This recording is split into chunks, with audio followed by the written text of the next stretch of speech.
you could, I mean, obviously, like any other spell, you can dispel it. Yeah.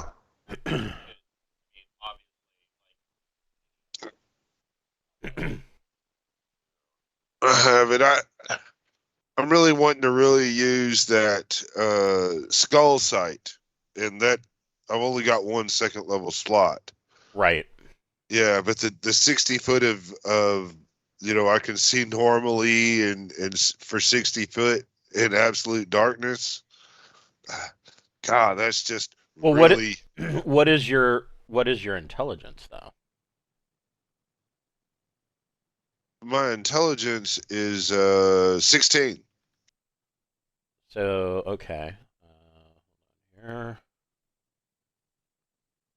I can have the spells in my book from the So, with an intelligence level of 16, you have four beginning spells. yeah, I can have it in my book. I just in order, I've only got one second level spell slot. Right. So, yeah, so if I cast bone armor, then my second level spell slot is gone. And then, so what do I do? I can't rest and get my second level spell slot.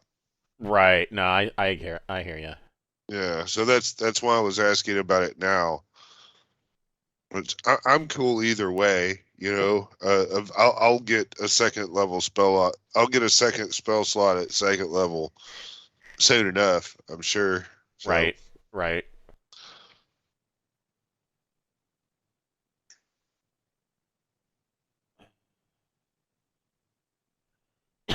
if I get enough money, I'll probably do a lot of investing in making scrolls.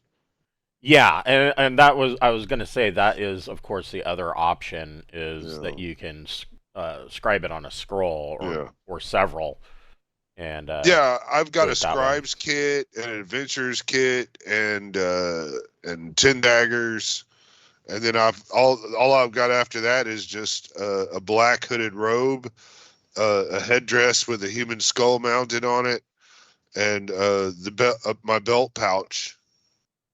Right. Yeah, and that's pretty much it. So I mean, as I get gold, I will probably do my best to convert it into skulls. I could sell them, Right. especially the rarity of the skull of the spells that I have. They can. Just, I didn't really get any summoning, or raise undead. My shit is more. Uh, I got the decay, which lets me hurt undead by rotting flesh off of it. Right. It doesn't work on skeletons. Pass undead. I got the marionette spell.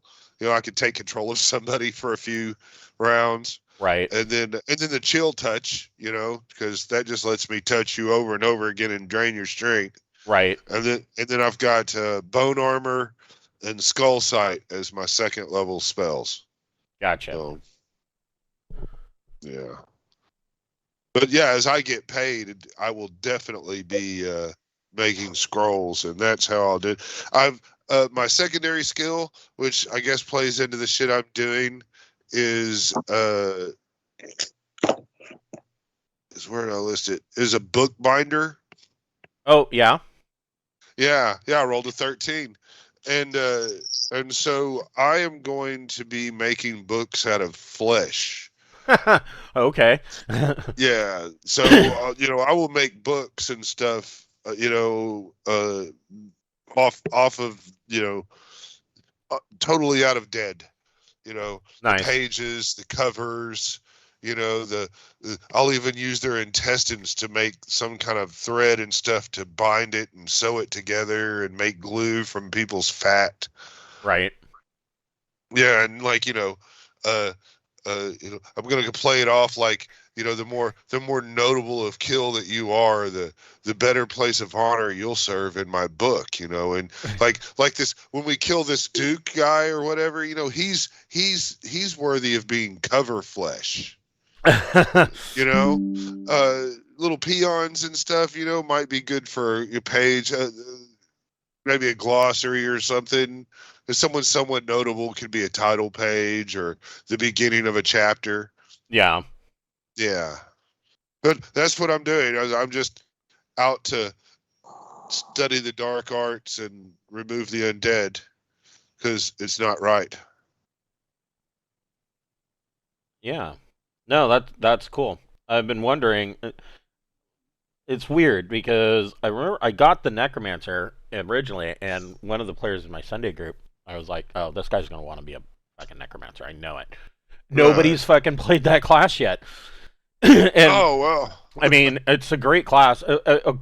Now, that's the official one from Old School Essentials, and it's weird because they're like, "Oh, well, this is still beta. This is like a beta version." I'm like, Uh, I don't know why you would change it. I'm not seeing anything about it that is well, I'm definitely going to be OP. using it. Yeah. A lot of the spells required a human skull, to Yeah, do shit. So I did that. I'll oh, definitely be researching in some shit. Oh, that's why I asked if I could have a human skull. yeah, yeah. Uh,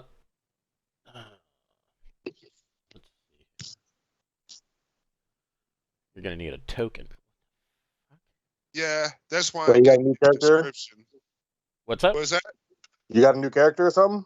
Yeah, I'm bringing in Malachi as a necromancer, Oh.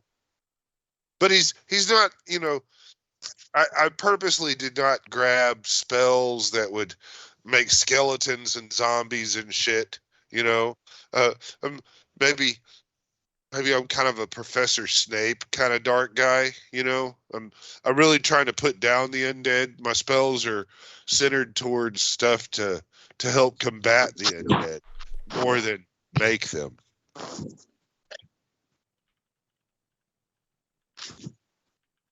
Okay. Okay. Yeah. So I'm really I more of a think the neutral. party's going to be a little bit wary of you at first. Sure. Sure. And I thought because of the area that we're in and shit, that it would be real easy to write in to get the necromancer who studies undead to be in this area to link up with the party easily, rather than, trying to bring in some kind of shit. You fuck around and there's like no reason for that character to be around here to even be in it. I feel that. He just walks in like, what the? Huh. Hello. And what are you doing here? Yeah. How do you spell his name? Uh, Malachi, and then his last name Todd, Tod. Okay. Malachi Todd. Okay.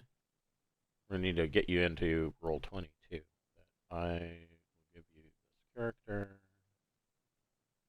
As I need to go ahead and have the roll 20 fired up. I've got everything else ready.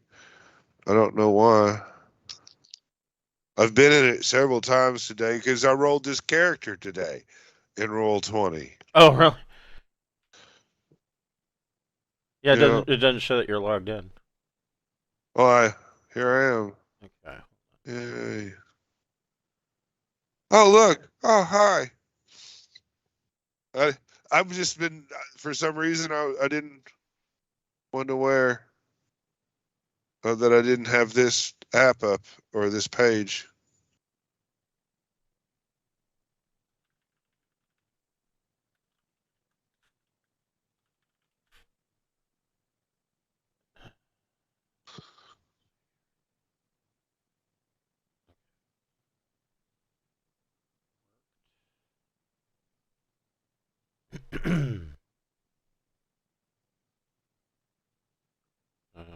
Da, da, da. Oh, wait.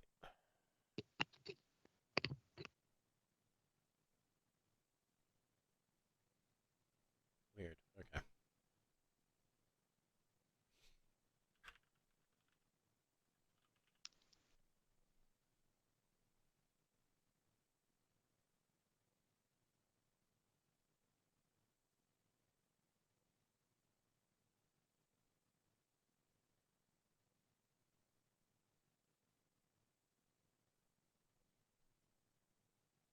Is it being difficult?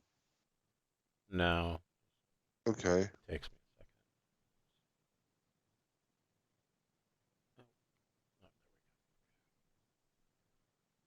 a second.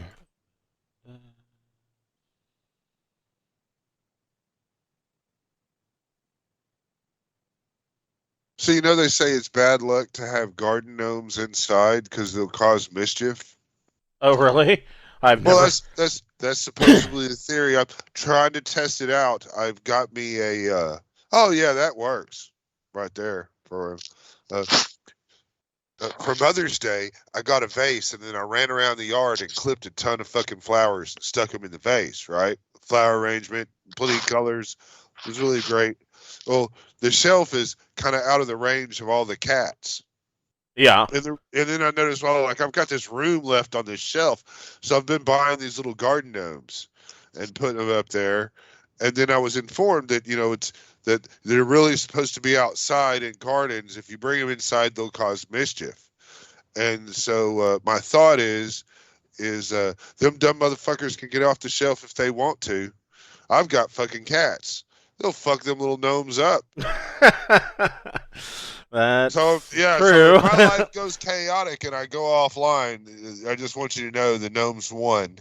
Put them outside. That's all. Okay, so I think. He will be way in the back with his fragile ass. Right. Yeah. Shit.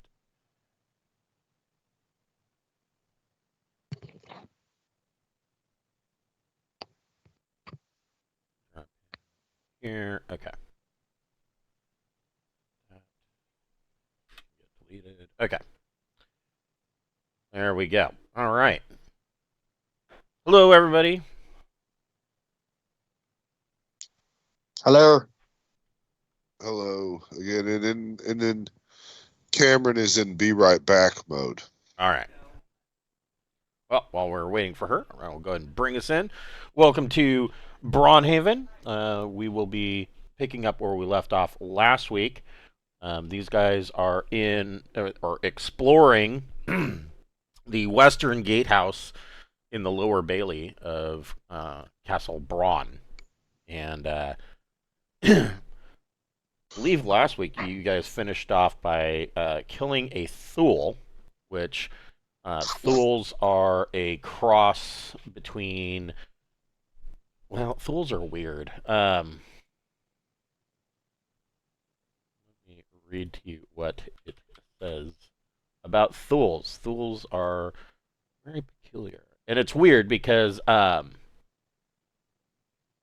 I had never fought a Thule in any time ever in all the years I've played D&D, and I had never run across them, and I guess I just wasn't paying attention to the monster manual. But they have existed, and it seems like from like maybe third edition on, they just have been omitted from the from the game. I've never run into them. Back in first edition days, we never had to fight them, but it says that they are magical monstrosities. They look like hobgoblins, except on close inspection, but they combine the powers of ghouls and trolls. And they sometimes live among hobgoblins. They are not undead, but they do have regeneration. They regain 1 hit point at the start of each round as long as they are alive. So, yeah, Thules are. I kind of like them. Yeah, they are. They're only level 3, but yeah, they're kind of badass. So, yeah, they just finished off a Thule, and we'll see what they get up to today. Before we start, we'd like to thank a friend of the Greenwater Guildhall. None of these are sponsorships or partnerships of any kind. They're just products that we really like. And today, we're going to thank a new friend, is Boston Scally Company. Boston Scally makes wonderful hats, and they have a plethora of designs and options. If you go to bostonscally.com, you can, I'm sure, find a hat for you.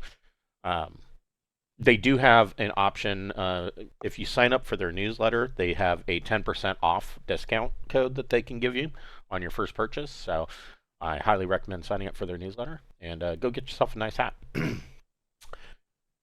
If you are a fan of Braunhaven or either of our Traveler games, we do have a merch store if you want to support the channel. All of the proceeds from that channel from that store go directly back into the channel. We have t-shirts. We've got a blanket that comes in 3 different sizes. We have button pins. This is the Pirates of Drynek's pirate flag pin. And then this, of course, is the Greenwater Mercantile and Adventuring Company logo pin. And yeah, so if you want to help support the channel, go buy a pin or a t-shirt or whatever. Oh, we also have a beer stein. It actually works better as a coffee mug, in my opinion. But yeah, check it out.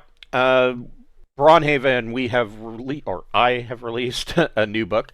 The Scullus Mountains is now available in digital PDF, both on DriveThruRPG and Big Geek Emporium, as well as print on demand in a hardcover premium color format on DriveThruRPG. And all of the Braunhaven books are presently on sale, so go check that out. Pick yourself up some stuff if you want to follow along. We are currently in The Ruins of Castle Braun is the book we're in right now. So you can follow along if you'd like. Or not if you want to be surprised.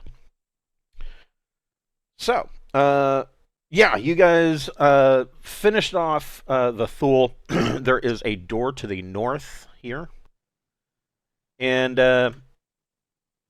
you have a new party member that has joined you. Go ahead and tell us a little bit about Malachi Todd. Yeah, Malachi Todd is in black robes, has a hood on, and strapped really tight to the top of his head is this human skull. You know, he's got kind of a decaying smell about him because he's been, you know, plugging around. He's been hanging around the Castle Braunhaven because he's been trying to study the undead in the area.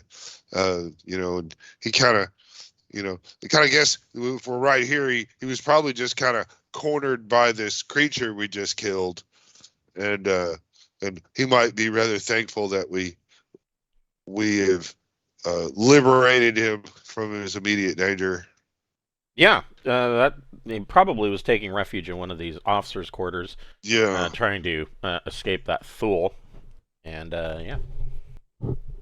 But yeah, that's him. He's a necromancer, but you know he's really not about making zombies and skeletons or whatnot. He's really more in the business of stopping the existence of the undead and the greater undead threat, as it throws off the balance of all of the living. He's just a man out trying to raise a family. Yeah. Just, I'll tell you. Also a neat side hobby I have is I like to make books out of the dead. You know, I mean, who doesn't? Children's stories, cookbooks, you know, just whatever. So yeah, you have this door to the north. You haven't explored the entirety of the gatehouse. There is still a second and third floor to the tower. We should head upstairs and right. I mean, when there's some stairs. Check it out. Yeah, there was some stairs back here. Right here, yeah. And yeah, we can fast track you up the stairs. Well, I'll put Borman back right over there. We'll just kind of group you guys together and mass move you. You got to get Toomey. Toomey's way down, hidden in the damn. Yeah. Hiding. Fucking cat. Agreed.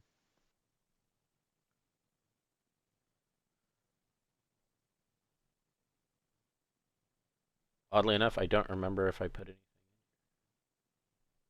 So let's find out. We'll find out together. So yeah, you guys go back and you head up the stairs to the second floor of the tower. Um, floors and walls are dark gray stone. There are wood beams. It's got a 10-foot ceiling. There are arrow slits that are 3 feet wide, and they surround the outer walls just all the way around this. All the way around this entire tower. And there is a trestle table in the corner, and the wood stairs go up to a trap door in the ceiling, and of course they go back downstairs. And you see on this trestle table, the first thing that you notice, there are 3 arrows laying on the table. Well, Borman is, I think, the only archer in the group. No. Yeah, because Jackson sucks at it. Oh, that's right. Jackson can too. Well, just for quick shits and giggles, let's poke him around and see what. I mean, Gentry is like a bow maker and arrow maker. Like, that's his thing. Yeah. He just doesn't use them. Yeah, that's kind of odd. But I feel you. We'll investigate him out and poke him in the table. So yeah, so you said Dentry's a bower. Is he a bower and a Fletcher, or? Yes. So. Well, then he's the guy to identify the arrows. So yeah, Dentry takes a look at him and recognizes that these are 3 +1 arrows. Mm-hmm. So they will do +1 to attacks and damage. I have some. So if we want to spread the magic ranged attack around, then Yes, Jackson can take them. I don't think he has any limits of the ranged damagey. Yeah, because Dentry's got the axe, right? Now, and I'm going to just double check this because I always have this question. My weapon.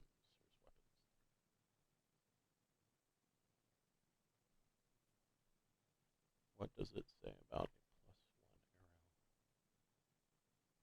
bonus? Enchanted weapons specify a bonus that is applied to both attack rolls and damage rolls made by the weapon. Now, the reason why I'm double checking this.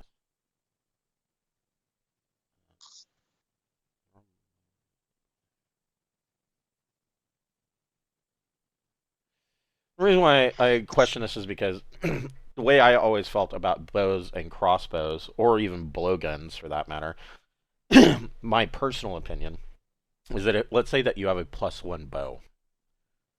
The bow, in my opinion, should be doing +1 to hit, not necessarily to damage. The damage comes in the plus of the ammunition that you're firing, would be my personal opinion.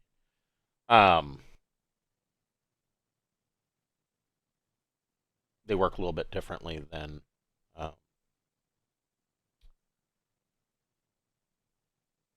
they would work a little bit differently than like melee weapons. But I mean, are you guys okay with that? I don't care. Yeah, I'm fine. Makes sense.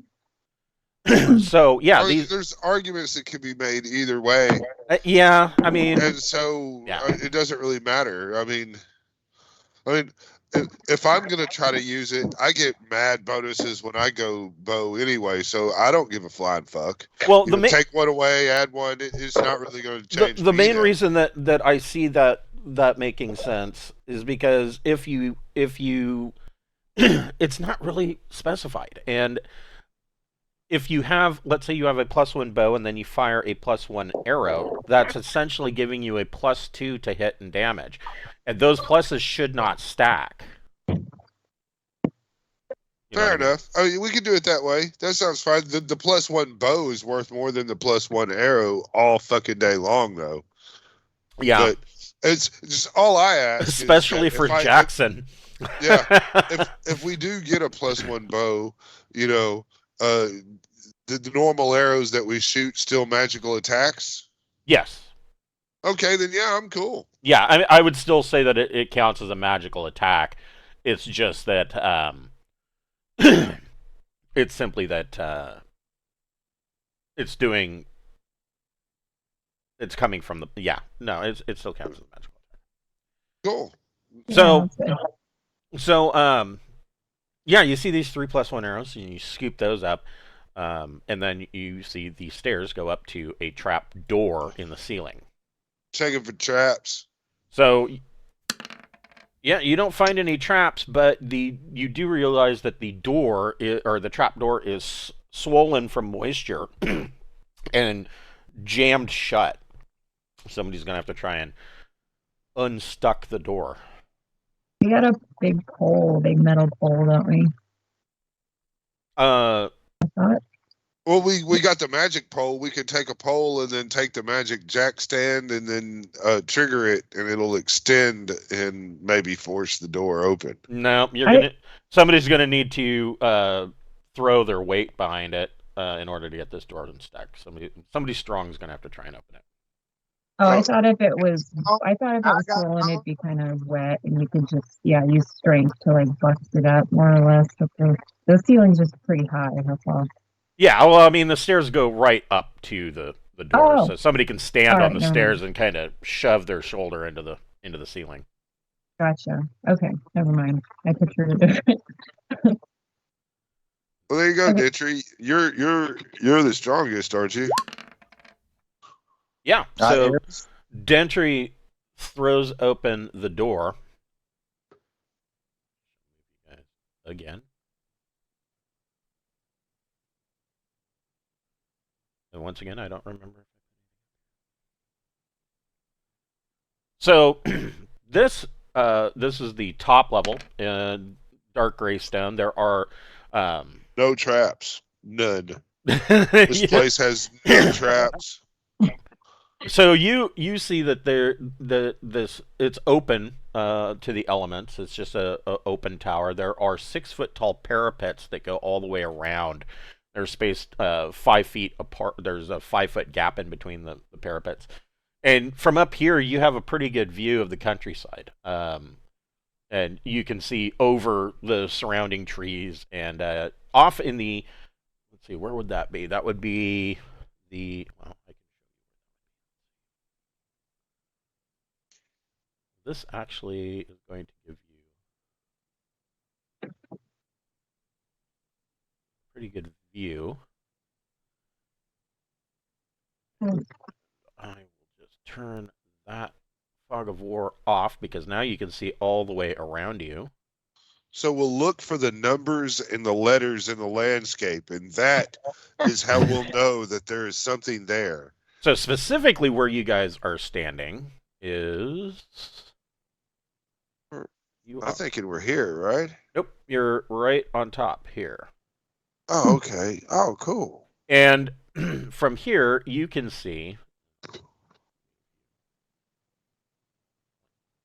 there. Also, You we can see see that- ourselves outside.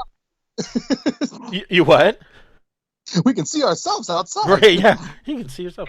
So you can see that to the north of Castle Braun, just off the Imperial Tradeway, you can see that there is a farm right there, and they've got a windmill. And the other weird thing that you notice is that out front of this farm, there is a trebuchet, Ooh.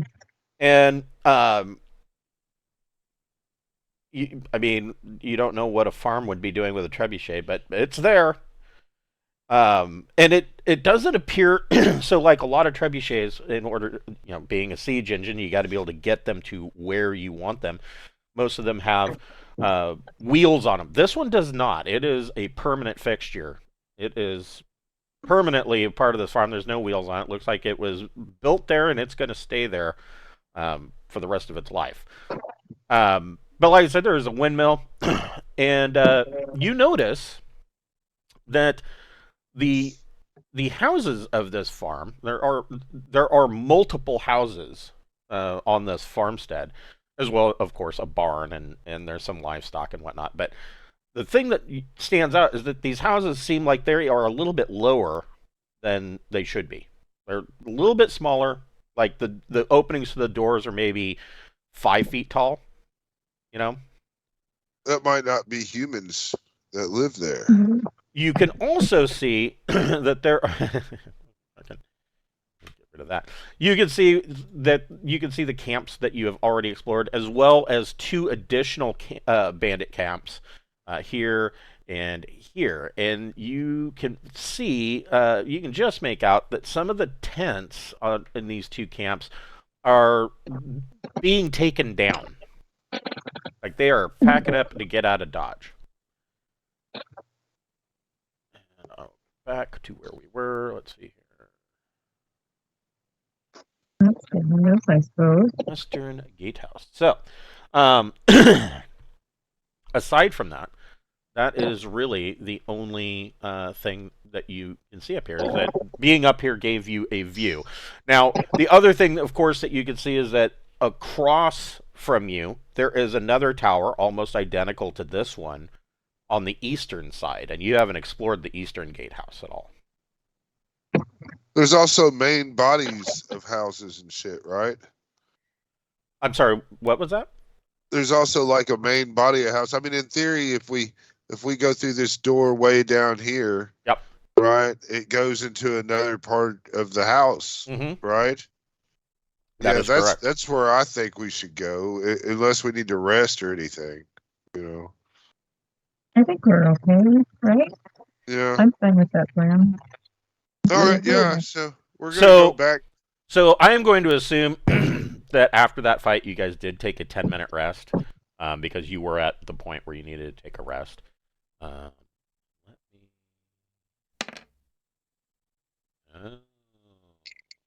Okay. Anybody else get bothered when he makes random noises like that? Like, oh no, what's coming? Really, the only question when he does these random rolls is, are we wanting to be high or low? That's it's hard to vote on the pre-roll, you know. Yeah. Nope, But it just means I we've get already to cut. roll a random happening. Oh, okay. And let's see what the random happening is. Ooh.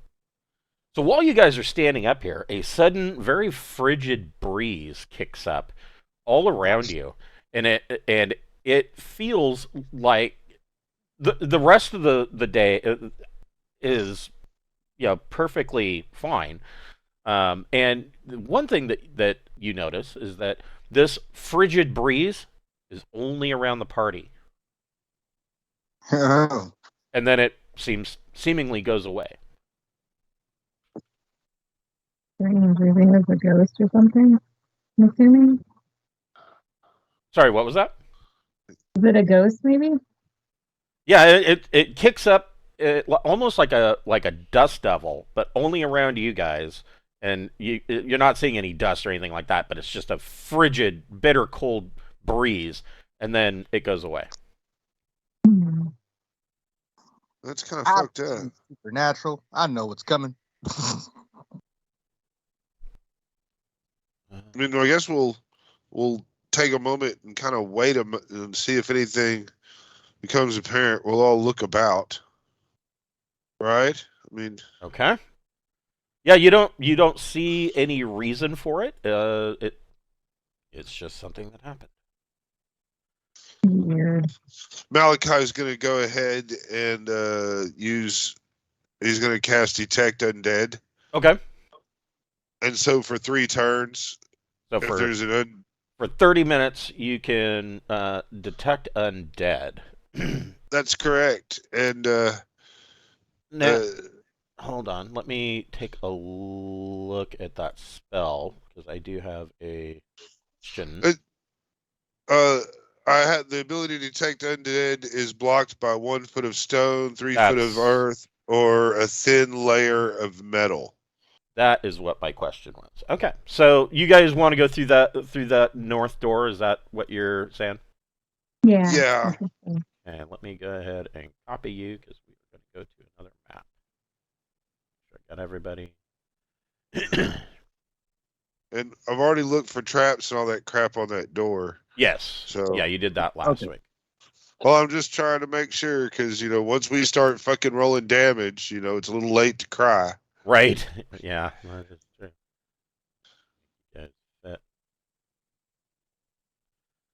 So, yes, you. So you throw open the door, and 3A. Okay. So this is the Lower Bailey's west wing, um, and Malachi, you can see through this door, not necessarily, maybe the wall, but you can see that indeed there are um, three undead. I would imagine that you're probably seeing them like almost like thermal Like their vision. auras. Yeah, you can see Yeah. on the other side of this door that there are three undead in this room.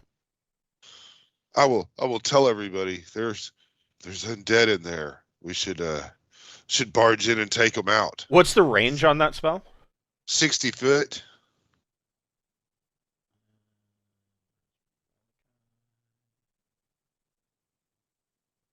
So no.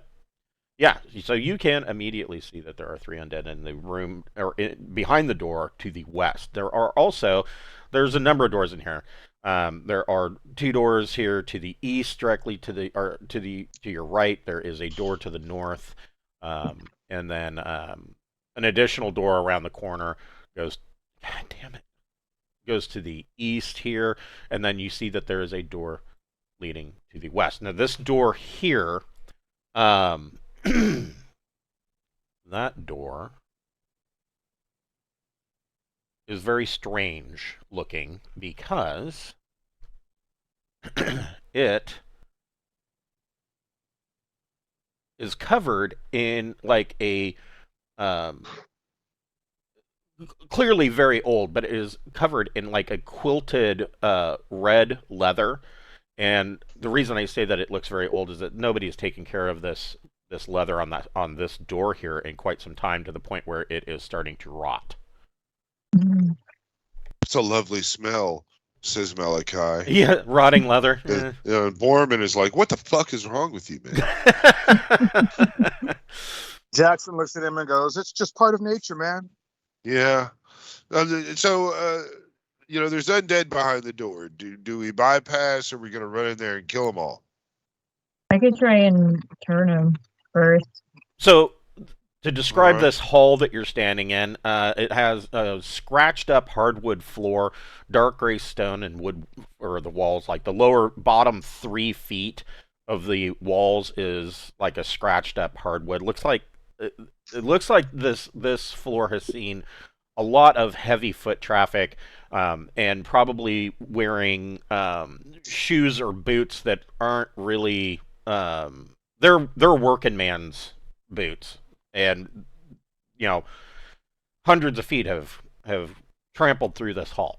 Um, it does have a 15-foot vaulted ceiling, and there's wood beams and there's shingles, and you can see that there are holes poked in the ceiling where shingles have fallen or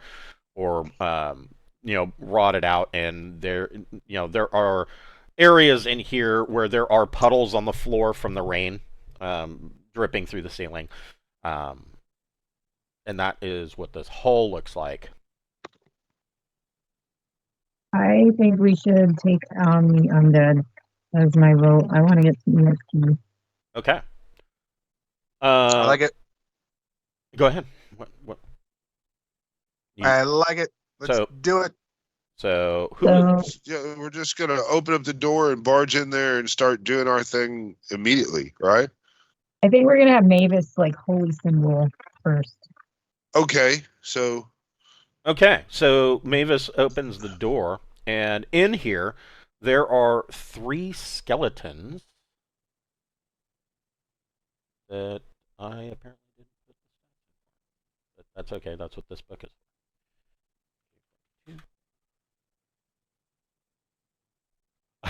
I use the referee's tome so much for monsters that I have the index page for all the monsters memorized. I'll just go directly to page 242. I wish I could do that. I wish I could remember what the index page is for Traveler, because that would make getting to it a lot easier. But yeah, so here are skeletons.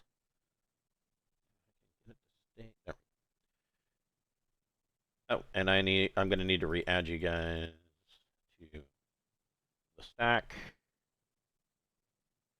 Now, of course, I'm not gonna even bother to roll for surprise. Well, I don't think they can be surprised.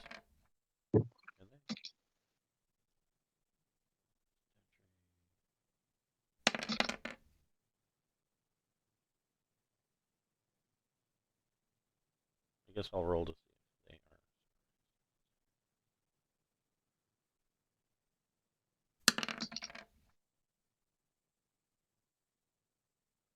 are. I got a 5. They are not surprised.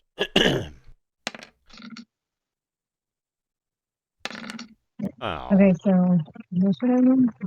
Yeah, so everybody go ahead and roll initiative. Oh, the gray. I forgot you did that. It's still rolling for you, though. Yeah, Yeah. sort of. I had bad rolls last night. Oh, it was terrible. Yeah, you had a couple of bad rolls last night. It's all right, man. It's hard to cry because I get a lot of really good rolls. Yeah, that's true. That's true. All right, so the only one we're waiting for is Jackson. Oh, did it erase? Oh, sorry. It was one of those where like I thought I had it, but somebody else must have put theirs in at the same time and it dropped out. Yep, that happens.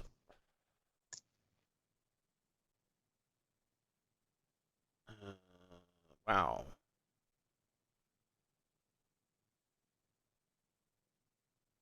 I don't know, between Malachi, Alora, and Dentry, which one of you wants to go first? I say we just do it in alphabetical order. Yeah, Yeah, that that works. sounds good. Works for me.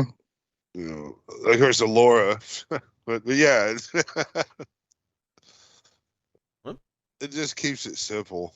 Yeah. True. I'm fine with that. Yeah. I mean, if it's ever about Jackson, he's going to go after because of the bad decks, but yeah. Well, he's probably got better decks than skeletons, I would imagine. So, Maeve has opened the door. Borman, you can see that there's these 3 skeletons in there. What would you like to do? I have to kind of come on in here and hit the first one. Okay. Is what I need to do. So it's +2 to hit. A 10. So that is a 10. And my Thaco is 19. So 7 hits. Oh, wait. No, a 7 does not hit. You would have hit. Wait. Yeah, you need a 12 to hit AC 7. well, that's great. All right, so Toomey, what does Toomey want to do?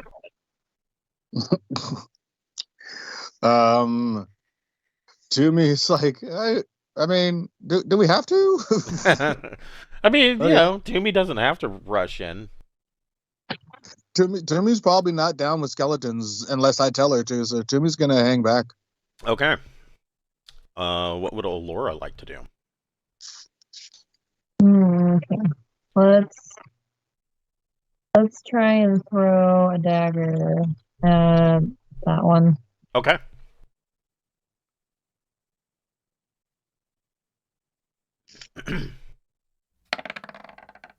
That hits. Yeah.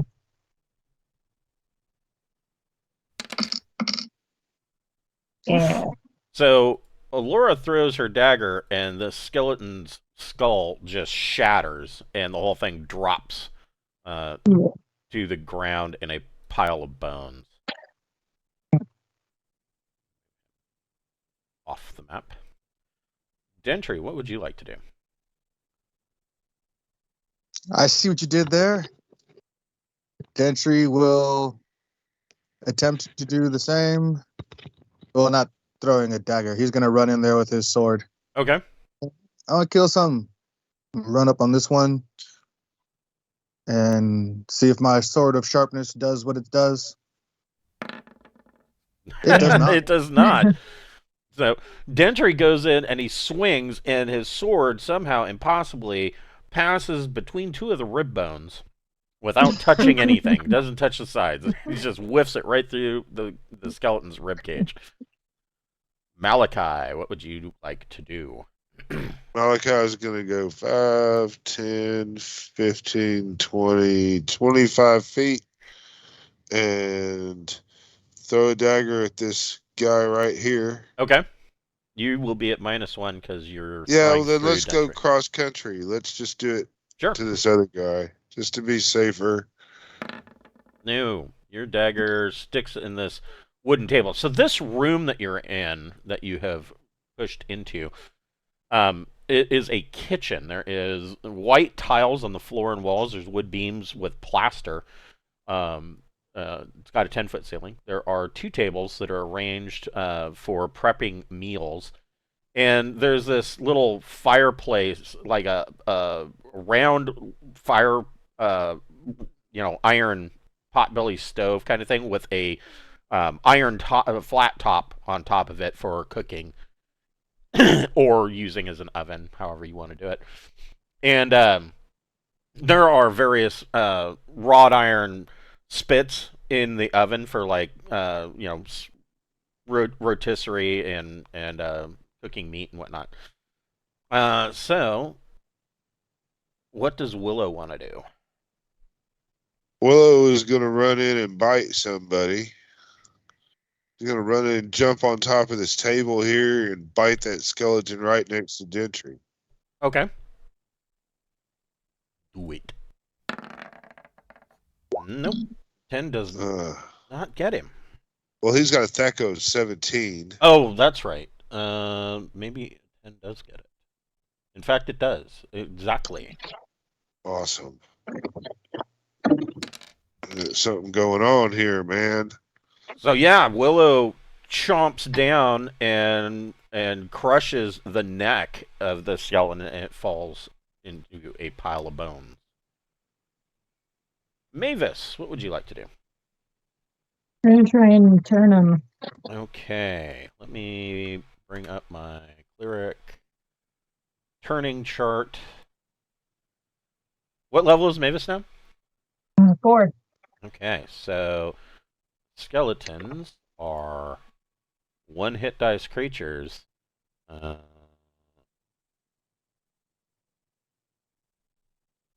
see. So roll 2d6.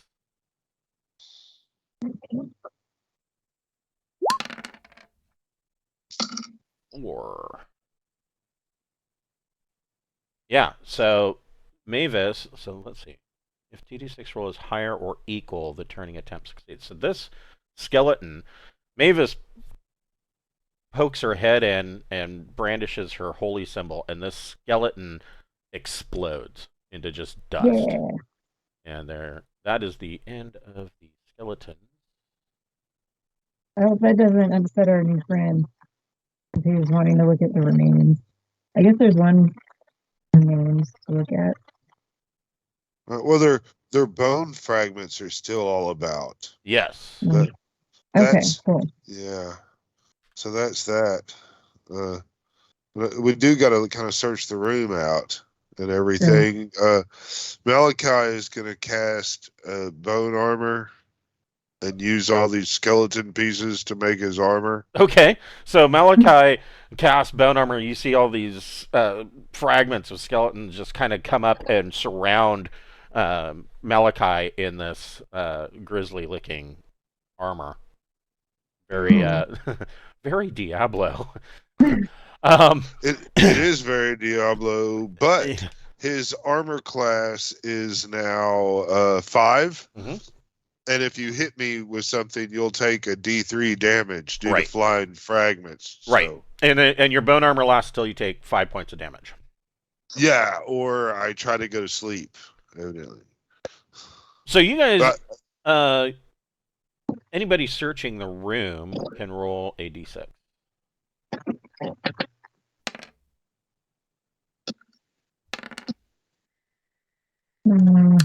I've got Well, 3s. There it is. Dentry finds it. So at the fireplace in this corner, Dentry finds that there is a loose stone in the around the fireplace, and in that loose stone, he kind of pulls this like a loose brick. And he pulls it out. There is a little secret cavity behind there, and in there you find a pouch, a leather.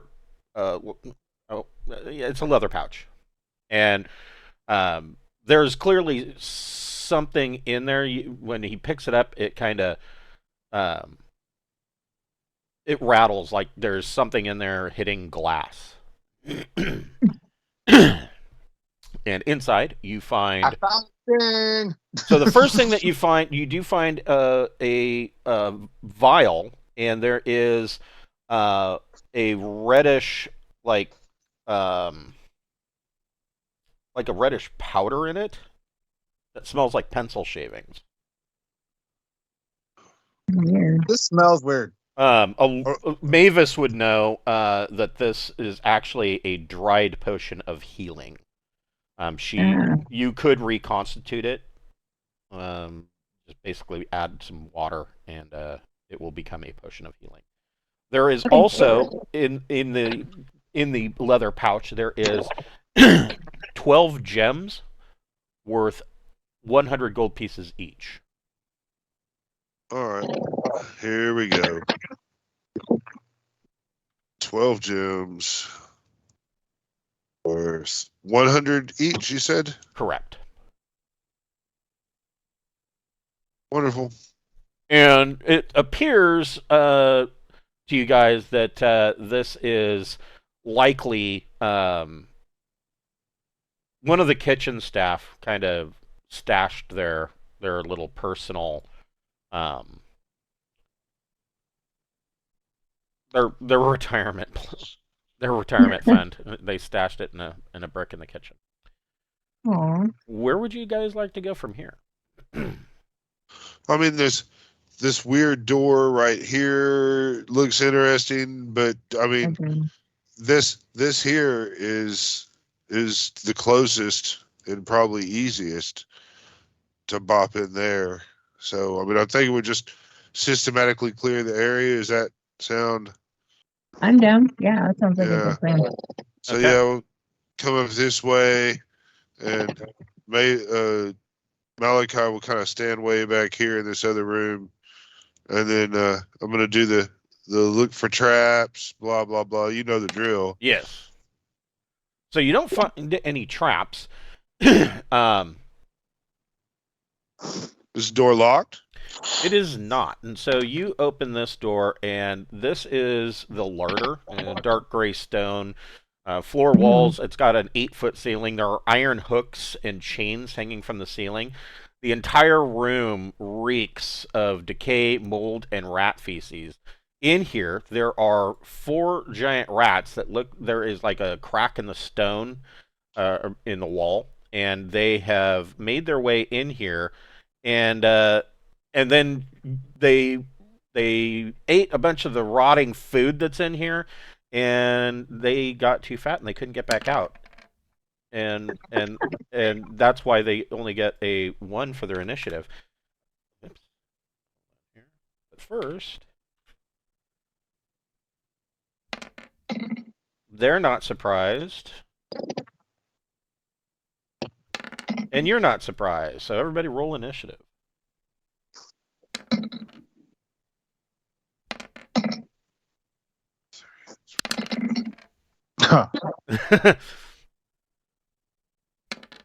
That's one way of doing it. Axton stays at a 1.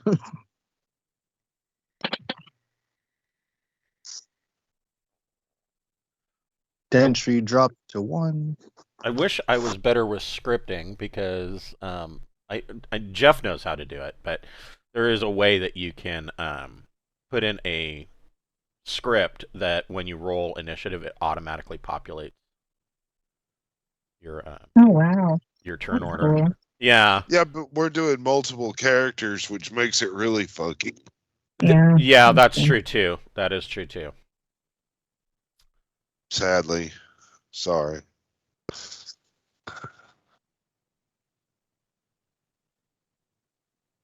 We're gonna come in here and stomp some fucking giant rats. It's gonna make the world a better place.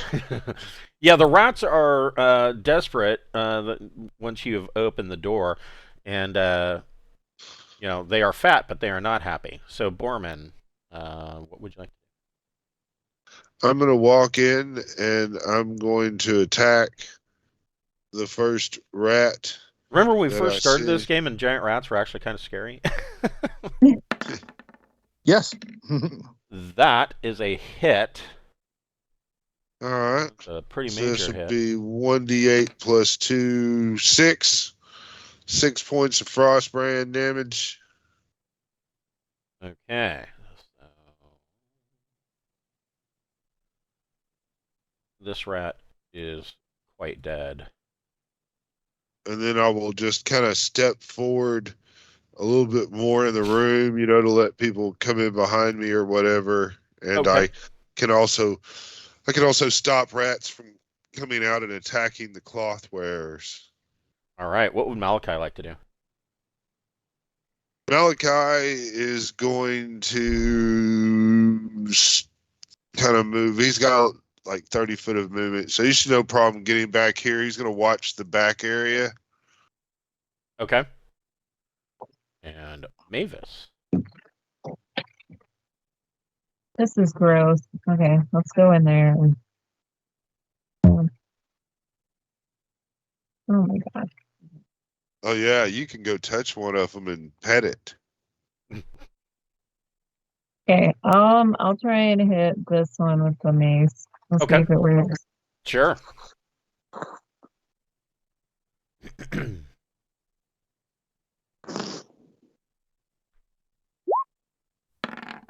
That is a hit.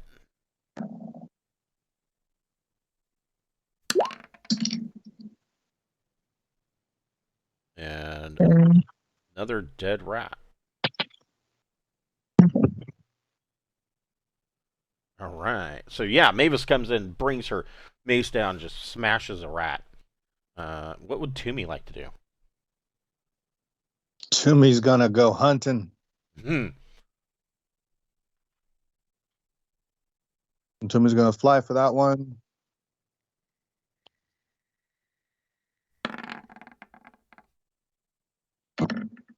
Miss with the first attack because Toomey was just so excited. Toomey's trying to play with her food. Yep. Yeah. Clearly trying to my food. There's the third color change. Color change. Yep. Do a color change. All right. And Willow. Willow the war dog is going to run in and attack the first one he sees. Probably going to get Toomey's back right there. Okay. And That's a hit. all right. Now just for the process of learning how you want me to do it. Let's see, 12, and on this I roll. So that'd be hit AC 6, right? That would be correct. You asked me to pull that shit off correctly. You got a 12, so actually you would have hit AC 5 with Willow. All right.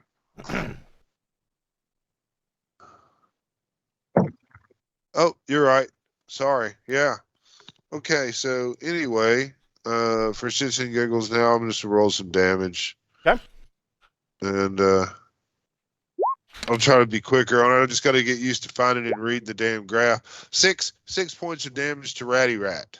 Nice. That is so. Willow goes in and mows down on a rat. Alora. I don't know if I can get in there. Let's see. You're like, it's nasty in there. I don't know. Yeah, it's nasty, and I'm not sure she actually wants to murder all the rats. She's probably like, what the hell is let them out? Like, step out of the way. Yeah, it's a greasy, dark room, right? Yeah, well, this is a larder, and so whatever was in here has been in here, and it's just smells of rot and mold and rat shit. Okay, she'll try, I guess. She'll try and be a team player and aim at the rat with the throwing dagger. Okay, so for range you get a +1. Cool. That's Oh, a well. hit.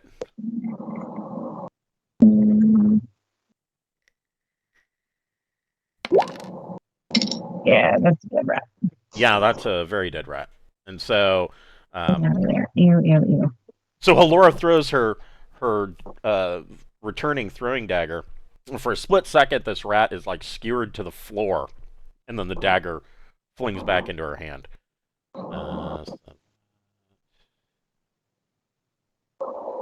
Unfortunately, these guys are not worth a whole lot. Yeah, I'd They imagine. add up, you know. Oh yeah, they do add up. Are we doing the roll for searches thing? You certainly can.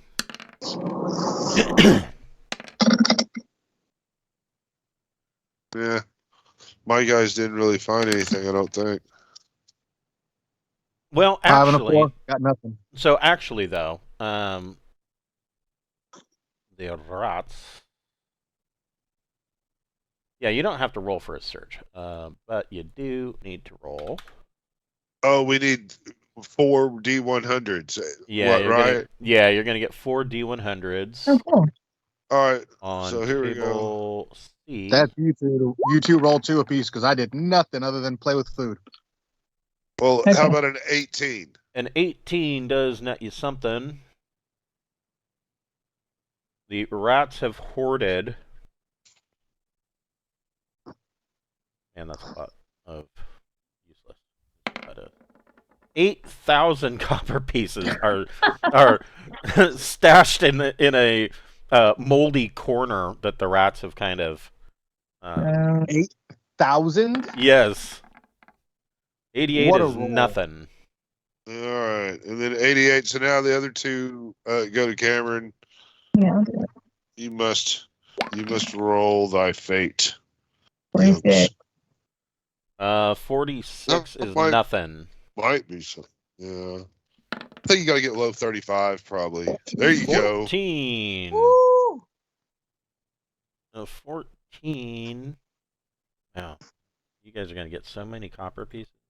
God damn it. Those end up being You experience. find another 6,000 copper pieces. So there. Alrighty, got it. Hey, But I that got a is, lot of smelly pennies. that's not bad. That's like experience. 14,000 copper pieces. Where we're gonna put them, I have no idea. Bag of holding. Oh yeah, Can we rinse them off first? Yeah. Well, sure. You know, everybody's. You know. I mean, there's plenty of puddles around here. I'm sure we can Yeah. at least get them semi-rinsed in all these puddles. We can use the jar of liquid. The funny Rinse thing them about off. that is that 14,000 copper pieces is only like 140 XP. Oh man, that's just shit. Because there's not Okay. much gold. No, Yeah. no. All right. Yeah, it's 140 gold pieces. Oh, we get to do this. To the again. next room. Hold Yeah. on. Maybe it'll have something less disgusting and more valuable in it. Oh, dun, dun, dun. Hold on here. You're, oh, you're holding In on. between All right. combat, Dentry walks out of the room and is like, "What I miss?" Nothing really. Ooh, okay. So I need to roll 3d4. Is this happening while we're in the Holy rat room? Or? Shit. Yeah. So you guys are still exploring the rat room, and We need to be in there. a whole bunch of shit happens. Is what's going down. Yeah. Okay. Let's Guess we're in there. just put ourselves smartly in the rat room. Take the, Jackson and Dentry were like, "The hell y'all doing in there?" We never made it in the room. We never got a turn to walk in there. Right. All right. Okay. Yeah. That's how it went down. And I guess Malachi, if you never got a turn to walk in there, you could have walked in. I don't know. It's up to you. I put him in the room because I rolled for him a searching. Oh, okay. That's kind of. It looks like we rolled, and then you got the pet is generally with the clothy cloth. Generally, where I Okay. keep Willow is near the cloth line. Oh, that's fair. That's fair. Yeah. Then she Allura and Jackson Malachi failed. are kind of like the yin and yang of natural magic. That's a good point. Yeah, she's all lifey and herby, good, wholesome stuff, and I play with dead bodies. And Jackson's more of just like right down the middle. There's life, there's death. It all just keeps happening. You want us to roll initiative in it? Oh man. Yeah, we're rolling initiative. I'm gonna need a Mavis to get out here with a quickness and present that holy symbol. All these Maybe skeletons why? heard about my cool holy symbol. So, but Yeah. up further to the northwest in this hallway, you see that nine skeletons kind of just appear. They just kind of build themselves up out of the ground. And so,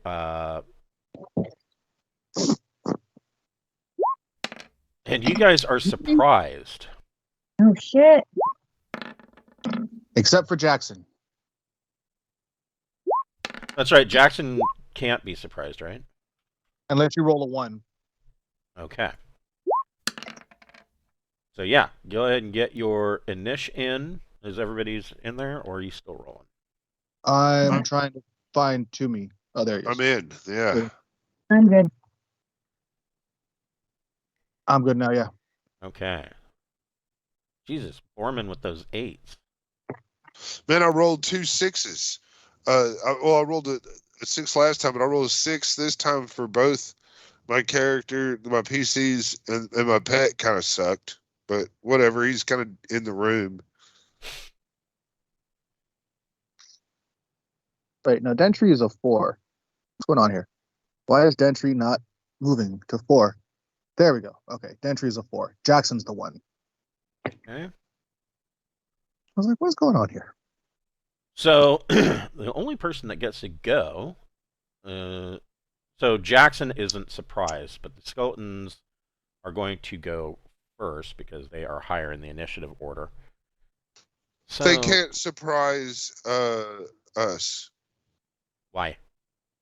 because we have somebody that's still under the sense undead shit, and when they get within 60 feet of that, there's all kinds of trigger warnings. The door's open, so it's not even obstructed. Well, they didn't exist until they formed. Oh, So okay. it would still surprise. But let me take a look at that. They didn't exist until they existed. Right. There was nothing to see, is essentially what I'm saying. So, Huh. so that is What, second like- level.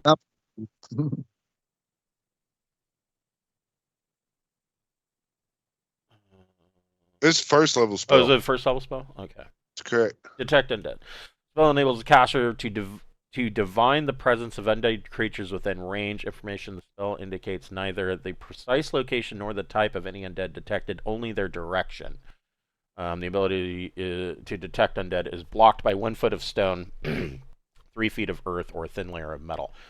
So, yeah, like I said, these things weren't there, and then now all of a sudden they are, which is the surprising part. So where's the skeleton? Skeleton. He has a movement of 20 feet. I think it'll be okay. I do too. They're gonna miss a lot. I mean, that's our tank line right there at the door. Not Jackson. Jackson wishes he was in the room now. So yeah, I don't think that too many. They're not going to get to you.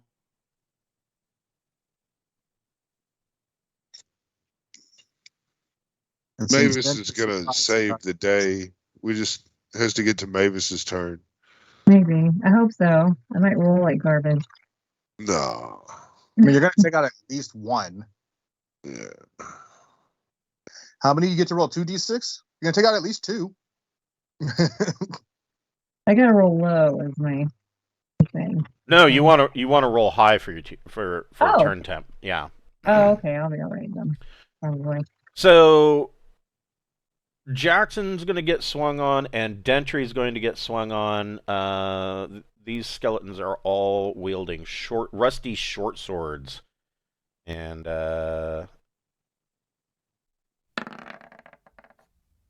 I doubt that a 9 is going to hit Jackson. AC 4. Yeah, 9 is not going to hit Jackson. And the other one is going to attempt to hit Dentry. AC 1. And a 4 is not going to do it. What would Jackson like to do? This is still the surprise round. Jackson will attempt to attack the one that just attacked him. Like, you some bitch. Ooh. That thing just rolled all over the place. That is a hit. Sweet.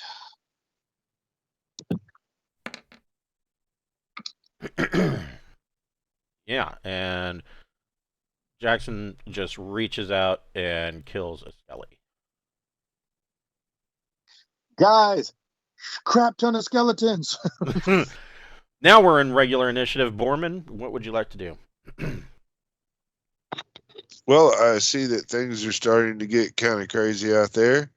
So I'm just going to, first I'm going to put on my clicker. And then I'm just going to kind of squeeze by, excuse me, Jackson. And I'm going to just hit this guy right here. What I'm going to do. Which guy? This guy right here. Okay, go for it. That's a hit. All right. So this will be a D8 plus 2. Yeah. 6. Yeah, that is another crumbled skeleton. And then just to be fun, I'll go ahead and step up one more spot forward because I had the movement to do it. Sure. And that will be my turn. Okay. What does Malachi want to do? Malachi should be pretty excited being around all these undead. Oh, yeah. He's like, oh, man, those just materialized. And then they started moving. It was really quick. It was really great. You all notice that Malachi has a tent in his robes.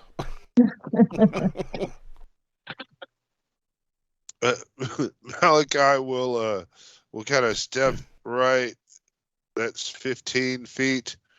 And then he'll step down right here in this corner. So Yep. that's kind of his movement. And he's just going to throw a dagger at this guy right over here. Okay. Nope. His dagger goes off and is now laying somewhere over here. Yeah, that's fine. Mavis, this is your moment to shine. Saving the day. 2d6, right? So yeah, you would have to step out and you can make a turn Hold it attack. aloft. Okay.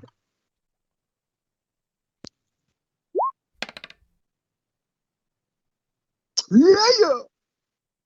Wait, I'm supposed to roll 2d6, right? Yes. So you got a 6. Go ahead and roll another one. Yeah. 10. Yeah. So at level 4. Holy shit. Yeah. All of these skeletons explode. Nice. Jackson. Good. I'm so glad I rolled a Good job. Jackson leaps over and just hugs you in all of his hairy goodness, just like you. So yeah, they all explode, and just seeing Mavis's turn. So it's Yeah. So, it's funny because, and I didn't remember this. I only played a cleric in first edition D&D one time ever, and because when I was younger, I was not into healing and all of that shit, but all the religiosity and fuzzy wuzzies. But what I have noticed is that in the later editions, it was it was a long time before a cleric is able to destroy undead with a turn. I mean, you got to be pretty high level. Not super high, but you're getting into that mid range before you're able to do that. And it seems like old school D&D, level 4, and all of a sudden you're able to destroy one hit dice undead. That's pretty cool. So yeah, where do you guys want to go next? This door here. Yeah, we're kind of setting up now. I'm still under my thing, so you see kind of where this 60-foot threshold roughly is. There's a chance I'd sense any of those in theory. So And yes, let's see here. We just know what rooms, I guess. Yeah, hold on here. Let me take a look at my master map. And Malachi, let me take a measurement. Yeah, so Malachi, you can see just beyond this door, up in this area, you can see that there is an undead. there's undead that way, right that way. Now the question is, do we want to clear these things and go deal with the undead on the after thing, or go deal with the enemy that we know is there, being all undead and all that? So let's go in here and then over there and then on the other side, I think. That's what I wrote. Just kind of. All right. Well, go look for traps and then see if the door is unlocked. The door is unlocked, and there are no traps. And in here,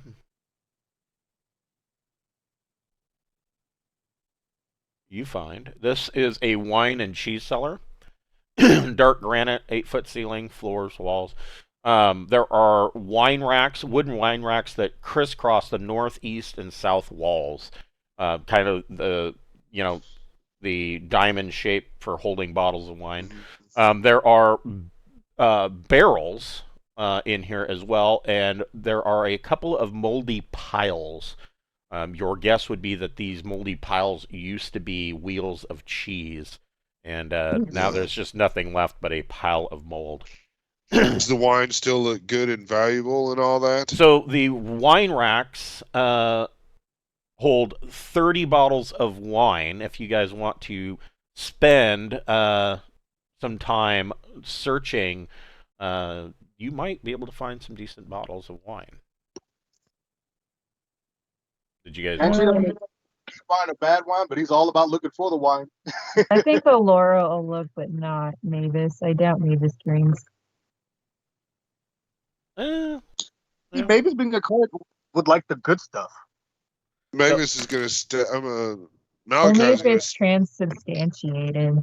So out of these 30 bottles of wine, you do find 7 bottles, and the corks are completely intact, and you can tell that these are going to be, just by looking at the coloring of the label, because how paper ages, especially older paper types, aging will cause them to discolor. You can tell that these bottles have probably been aging for a couple 100 years. So these are going to be extremely aged wine. They are worth, per bottle,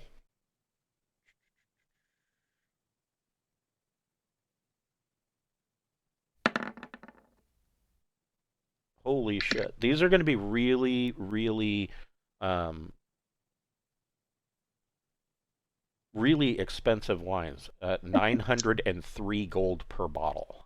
Wow. All right, that was good time spent there. That's worth it. I mean, that's a lot of The hourly experience wage. points. Yeah. Yeah. Yeah, that is quite a bit. Gentry is I like, can think I take that one now? I think Can I that's take a. one now? I personally think that's a little ridiculous. I'm going to say I don't know why I put D100. Um, we'll say that they are worth 93 gold per bottle. That Aw. makes more You're gonna sense. make me change my file, man. But Yeah, they're 100 sorry. years old. That's still a good chunk of XP. I think that's what I actually meant. Detected a bug there, huh? You get like a 200 year bottle of wine, that could be thousands of dollars nowadays. Well, I mean, yes. You know, we It's probably would have difficulty selling anything that expensive for quite a while anyway. I'm not worried about it. Yeah. And you know that Borman's just gonna drink them. He's trying to drink one right now too. Gentry's like, "Hey, Borman, we popping one of these or what's up?" No, we gotta get this area cleared out. There's undead around, but then we're gonna get fucked up. While fighting them. It's aged extremely well, but it all tastes like MD 2020. Yeah. Yeah. So Oh I'm God. gonna check for traps, and I'm gonna try to be quiet about myself, and check this door out. Okay, so there are no traps, and in here, this is a. This looks like a servant's dining hall. It's got scratched hardwood on the floors and walls. Dark stone wood beams in the ceiling, 10-foot ceiling. There's two trestle tables, and a bunch of chairs that are set around. And dust covers everything. But there is silverware on the tables. Actual silverware. Yes. I mean, it's not the most. It's not the highest quality, but the entire silverware set is worth 100 gold.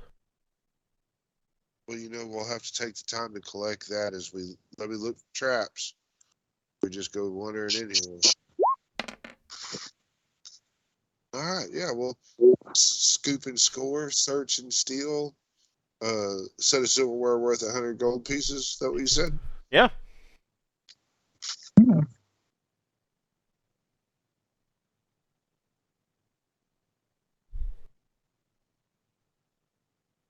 I remember the first group that I ever ran, Curse of Strahd, they ended up having to, like in one of the villages, they had to purchase a mule and a cart because they were fucking looting everything. Like they couldn't go into a house without stealing. Like, oh, there's a jewelry box with costume jewelry. Fuck, we're gonna take that. We don't care that it's just made of pewter. Take it. And so they had this cart overflowing with silverware and jewelry boxes and shit. They're fucking hoarders. No, right? Yes. So you guys are running directly for this door. You're gonna ignore this door over here. I want to look at. Yeah, we can check this door out. I Isn't mean, this the gross rotting door? it is. Yeah. Okay, let's check it out. So this door is not only is the leather rotting on it, there's no trap, but the door itself is swollen and stuck in the door frame. That's That's my Gentry's. job. Yeah. Yeah, get over here. One role in life. Whew! He makes that look easy, and so Dentry just runs up and smashes open the door, and inside, again, dark gray stone, floor and walls, wooden beams, and shingles on a 15-foot vaulted ceiling. There is, from the door to a statue, there is a rotted red and gold runner rug that kind of leads up to the statue. And the statue is a 10-foot tall statue of the god Montes. And there are candles all around the statue on the floor, and they're not lit, but you can tell immediately that they had been lit for many, many times. There is piles of wax all over around the room. And they're sitting in like wrought iron candlesticks. Yeah, the statue, 10-foot tall statue of Montus, the Mountain Father, kind of dominates this room. What do you guys? Mountain, you say? The Mountain Father. Anybody Yes. feel like praying? Anyone want to get in here? Get in on this prayer action? Being a ranger, have ever heard of this Mountain Father? Yeah, you would have. I mean, Montus is one of the old gods. He is the old gods being the 7 old gods that are mostly venerated by druids. Now I got a 3 for looking for traps and stuff. Yep, you don't find any traps. Borman will kneel down and say a little prayer with Jackson and whoever else is gonna do it, just to join in and kind of act like it. Whereas Malachi just really has no interest in praying. Right. Yeah, that's the stuff that opens doors that fuck around and find out. So, Malachi, your detect undead lasts for 3 turns, right? That's right. So it is now done. All right. Well, I know there's an undead on the other side of that door. Yeah, you already know Unless that. it left, but that's probably not what it is. Okay. To the old god, I pray for luck in the hunt. That is what I hope for. Luck in the hunt. Okay. And are you guys searching this room? Yes. Sure. Good. Okay. Heathens, I say. Heathens. No respect. Well, no, we're looking for signs from the god. Signs from the god. Yes, yes. Yeah. Totally. Wonderful. Jackson refuses to roll. He's too busy venerating the mountain. Holy sheet. Okay.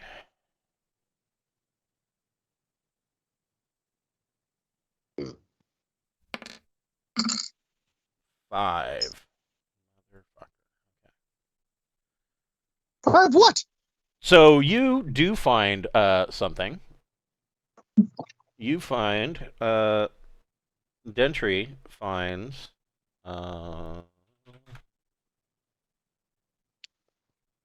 there is a hidden compartment at the base of the statue, and there is a leather pouch in there. And in the leather pouch, you find 100 gold pieces. Got it. 50 silver pieces. Got it. And 200 copper pieces. Damn it. Got it. You also find a candle. And I believe you guys have seen one of these before. You know that this is a candle of invocation, and it is lawful. Ooh.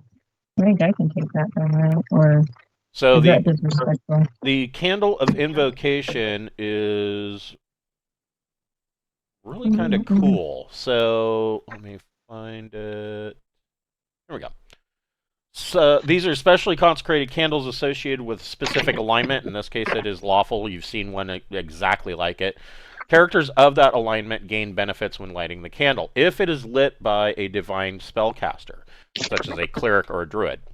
The character is able to memorize and cast spells as if they were 2 experience levels higher, as long as the candle burns.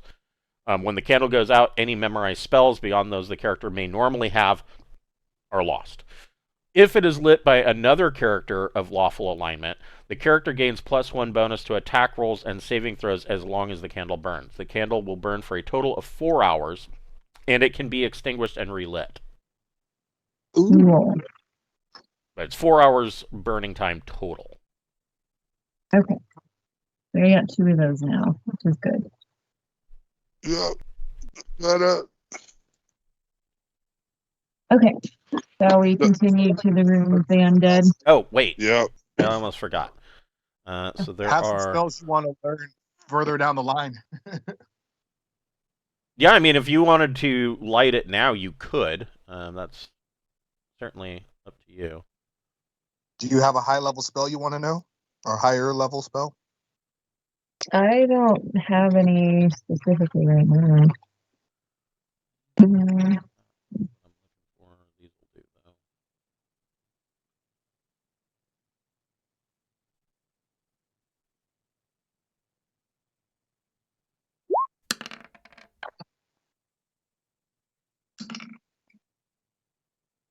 I got a 2 for taking on traps on the undead doorway. Okay. Are we leaving the room? Oh, Well, didn't we find everything there? I just wasn't well, sure. before you can open that door, you guys got lucky again. We did. Yeah. Is your definition of luck the same as ours? Probably not. So these guys. Ooh, these guys are a little tougher. Are we still in the statue room? Is that where we are? Yes. I'd assume so. Yeah, or Okay. just outside the door. Uh, So there are 5 of these guys.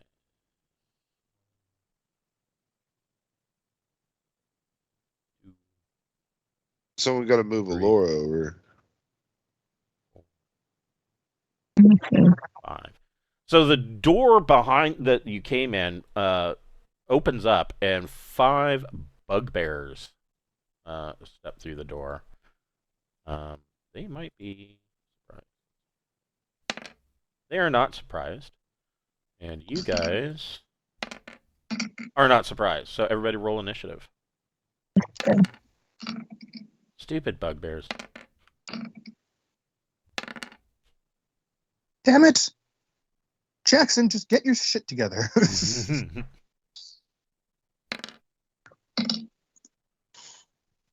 And Toomey, stop trying to be so eager to do nothing. Jackson has had a 1 on initiative for a while now. Right? Yeah. And Toomey keeps getting 5s and 6s.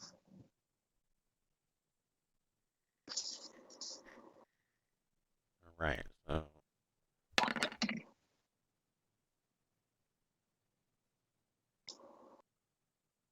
I think all of my monsters have rolled 1s for their init. Well, no, I had one that was decent, but The skeletons did okay, but then our wonderful cleric made that irrelevant. right. Yeah.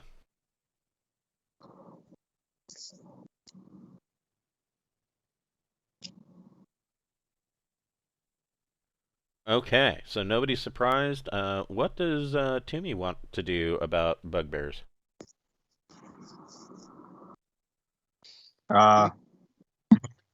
Does Toomey even know they're there all the way back here? Like, does anybody let us, like, we're not surprised, but like, oh, I guess like we know. Okay. Yeah, I mean, yeah, Borman and Willow would have seen, probably heard the door open and knows that these guys are coming.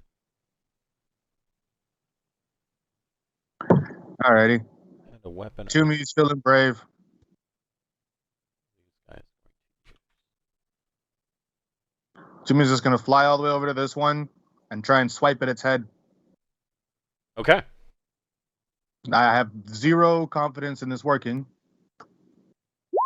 Yeah, I think these bugbears are using maces. I gotta remember to go to that chart like you said. So, All right. H. Find the chart. Find the chart. You're looking for the AC chart? Yeah, okay. I got a tackle of 18. 18. I rolled a 6. I can hit up to a 10. No, 11. Bugbears have AC 5. 12. And Toomey's Thaco is 17, right? No, Toomey's 18. 18? So, and you rolled a 6 for Toomey? I can hit up to 12. Right? Yeah, I rolled this 6, and I have a Thaco of 18, so I can hit a 12, right? No, you miss everything. Yeah, no, you missed everything. So Thaco 18. So bugbears have a AC of 5. You would need a 13 to hit. Oh, life forgets. I miss everything. Still figuring out how to read this chart thingy. Nah, yeah. So, yeah, you just Oh, I have find your to roll it. Thaco and go across the chart. Thaco of 6. Got it. I have to. That's what I have to roll it. I missed everything. So what would Borman like to do? I get my second attack. Oh, that's I right. my You do second- get your second attack. How dare you? That's a hit. Yay! I hit something. All right, let me roll my d4. Where you at, Defo? Defo. 3 points. 3 points? It's a d4 plus 1. Yes. So Toomey goes up and scratches this bugbear across the face, and the bugbear lets out an angry growl. Borman, what would you like to do? How high are the ceilings here? In this room, I want to say it's 10 feet, but let me double check. It says. No, they're 15-foot vaulted ceiling. All right. Toomey will do the while facing enemy backwards withdraw up to the ceiling. Okay. I should have enough movement for that, Yes. I think. I agree. Yes. Even with half movement, she could make that.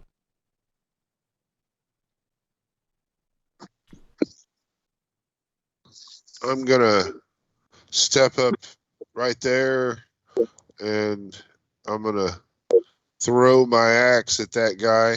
Okay.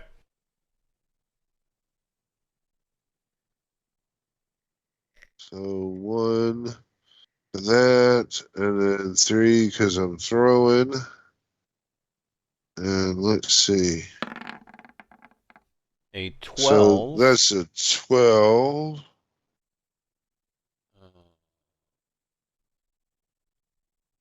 12 that's misses. a 7. Yeah, I'll hit an AC 7. Yep. So that misses. So that's great. Mavis. Yeah. I can move to. Let me see. Where is it? Yeah.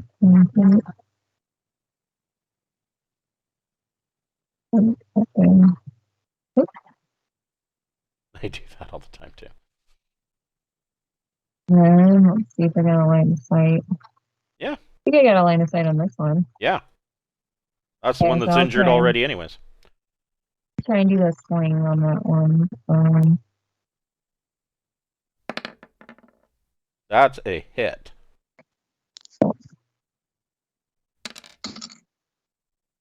For 3. And she bounces a rock off of this bugbear's head. And kind of sounds like thumping a hollow melon. And this bugbear is pissed off now. Willow. All right. Well, Will hasn't been told to do anything, and his general thing is he just watches until he does it. So he's just going to kind of stand here and wait to be told something. Okay.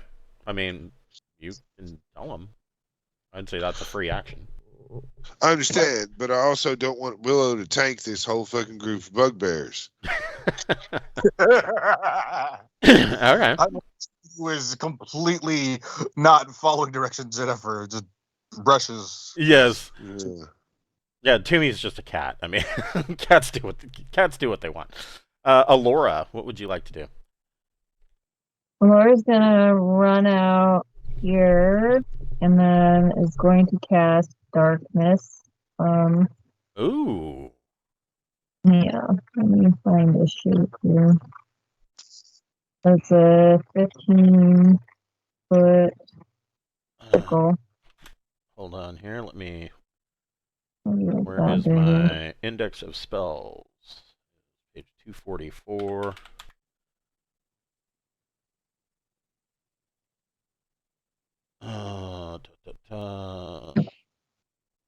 That's the reverse of continual light, right? Yeah. Yeah.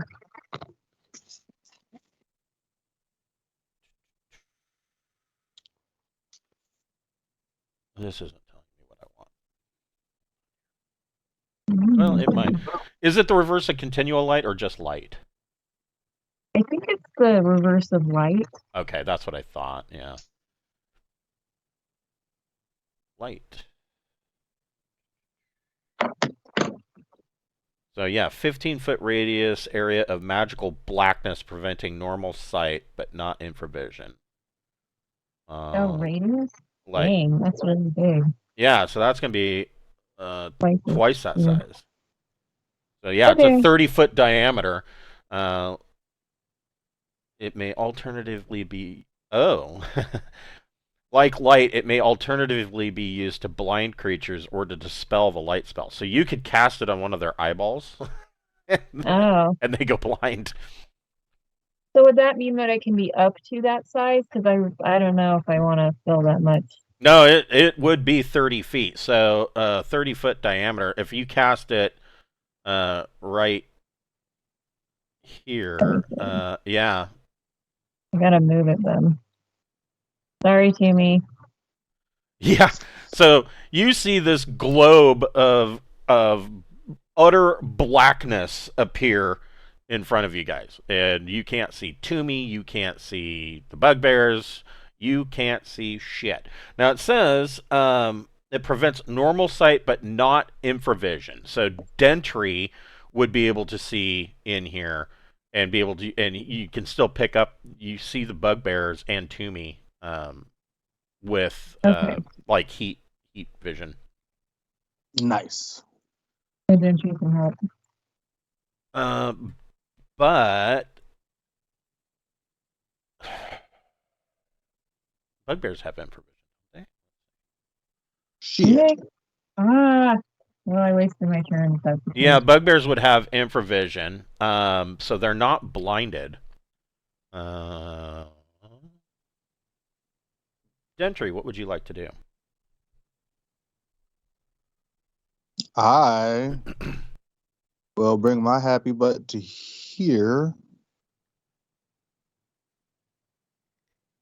Just inside actually no, just outside of the circle, and aim an axe at this one. Okay, Throw my axe at that one. you can do that. Yeah. Alrighty. Let's do it. Come on, Dentry. Shoo. A 10. that like really hovered on the one for a second though. So a 10's not gonna do it. Well, what level is Dentry now? 4. He's good. And he's a fighter, Yeah. right? He is. Yeah. You actually, let me double check. I have a tackle of 7. You have, Is it? yeah, your Thaco 17. Okay. So maybe he did hit. Nope, not with a 10. Close, but still missed. Malachi, what would you like to do? Well, I really can't see anything in there, so I'm just Sorry, gonna come back around here, and I'm just gonna watch this rear door. Okay. The bugbears, well, first, this bugbear is going to swing his mace on Toomey. What is Toomey's AC? Toomey's AC is not great. It is. Can it hit Toomey up in the ceiling by the ceiling? Oh, that's right. You're up at the ceiling. Well, I guess he's My not. AC is 2 though. He's not going to do that. He is going to move up here, and he will attack Dentry. And Dentry's got what, an AC of 2? 1. 1. That is a miss. And this bugbear is going to move up here, and he is going to attack Borman. -2 AC. Yeah, he misses terribly. This bugbear, moving to 30 feet. He's going to step out over here, he knows somebody cast darkness, and there's this goth bitch standing here in her lacy robes, and so he's going to swing on Alora. Damn it. What's Alora's AC? Don't forget you get +1 because Dentry's there. It'd be 7 then? Well, it'd be, you want to say -1, really. Right. Yeah, -1. Yeah, be -1. Yeah, I knew what you meant. I make it lower. So her AC 7, or is it 6? Yeah, Okay, so he it's does 8. hit Alora Okay. for 4 points. She's okay. Don't worry, guys. And this guy is going to come up here. He's going to swing on Dentry. Ooh. That is a hit on Dentry.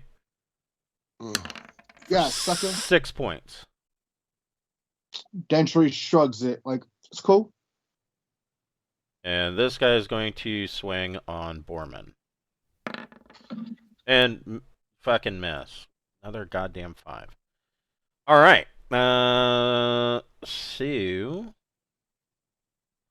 Toomey can't do anything because Toomey doesn't have infravision, and so Toomey is stuck up in the rafters of the vaulted ceiling in utter darkness.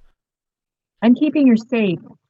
Can Toomey hear though? Yes, Toomey can hear, but because that counts as blindness, you know what though? Toomey's a cat. I would say that Toomey does have infravision because cats see better in darkness, anyways. So yeah, Toomey can see. Probably has infravision out to 60 feet. So Jackson, what would you like to do? Jackson realizes the hunt is on. Yes. And runs out here to hit this first bugbear that left the darkness. Okay. I attacked the darkness. I am the Fury. Oh. You know, I'm really tired. Yeah, you just gotta find a color that's gonna work for you. It's not gonna be a 3. That's not gonna be a 3. Hey man, I've been rolling 5s, so don't feel bad. So Toomey, what does Toomey want to do? Can I see the one, or where's the one that I hit before? That would be this one right there. All right. Toomey's going back for its old friend. And by friend, I mean enemy. Ooh, Toomey's got a 17 Thacko. Thacko of 18. 18. Keep trying to... I can hit a 5 AC. Yeah, so yes, you hit. Alrighty. First D4. 4 damage. Okay, and your second attack? That's a miss. Damn it. Borman.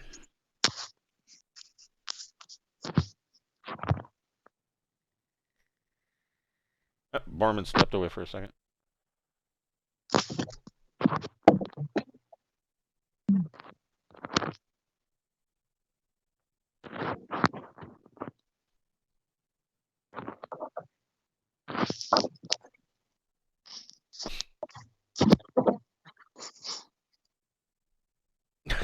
We were playing Traveler last night, and they split the party, and one half went on a hunting safari, and the other half was messing around in town.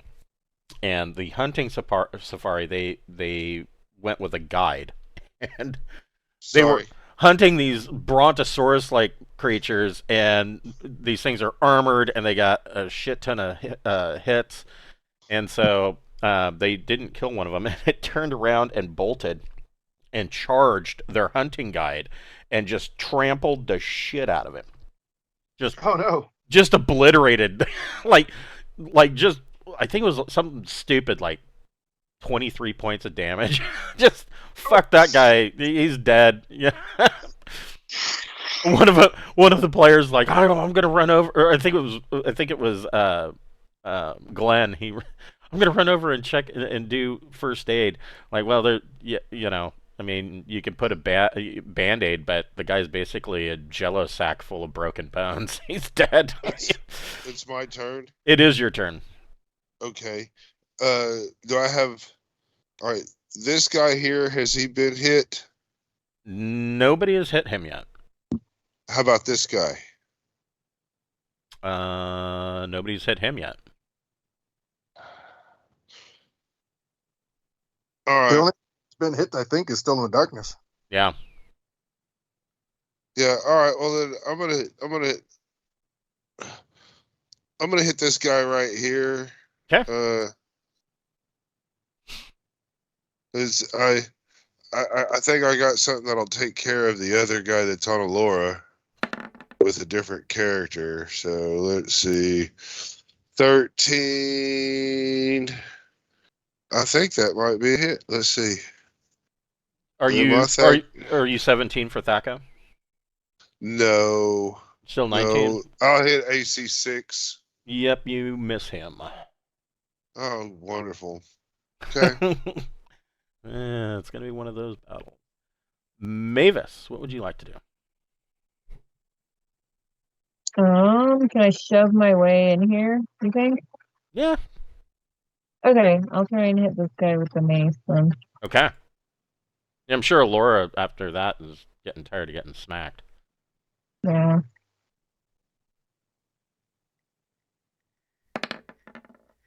Shit. Nope, that is a miss. Oh wow. Willow. Willow is going to bite this guy right in front of him. Okay. That's a hit. Oh, nice. So this will be 2d4.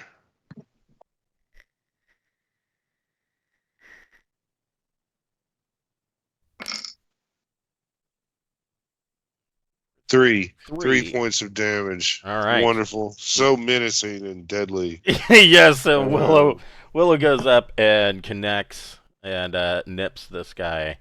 But he's still moving around. Allura. Does it take an action to like cancel the spell or not? That's a really good question. Because like clearly it didn't do anything positive for our group. Let's see here. Magic. It added mystique to the fight. I'd like to pretend it never happened. Some spells specify that the caster must concentrate in order to maintain the magical effect unless the spell description states otherwise. Distracted causes concentration to end. Multiple spells cannot be used to increase the same ability. I would say no. I would say that you can drop a spell as a free action. Okay, she's gonna run and hide behind Malachi, I guess, or around this corner, I should say. Okay. Because that really hurt. Yeah, you got smacked pretty good. Dentry. Oh, Dentry! Dentry needs to hurt somebody. Dentry's got everybody on him. Damn. Okay. Yeah. Everybody's getting AC because of Dentry, basically, except for this one. Right. All right. I will take out this one. I think Borman's fine over there with those two. Okay. Go for it. Well, I should say I'll attempt to take out that one. 15 hits. Sweet. Alrighty. Flaming sword. Ugh, 5. That's pretty solid hit, though. Are Bugbear at all like issues with flame? No, but you left a burned slash mark across his chest. Dun, dun, dun. Malachi. Would you say these are let's see. Would you say that these are kind of human-like monsters? They're goblinoids. Okay, so that make them a human-like monster. Um, yeah, that would count. Okay, then has this guy been hit? He is not. Okay, let's have him make a saving throw versus paralysis. Okay.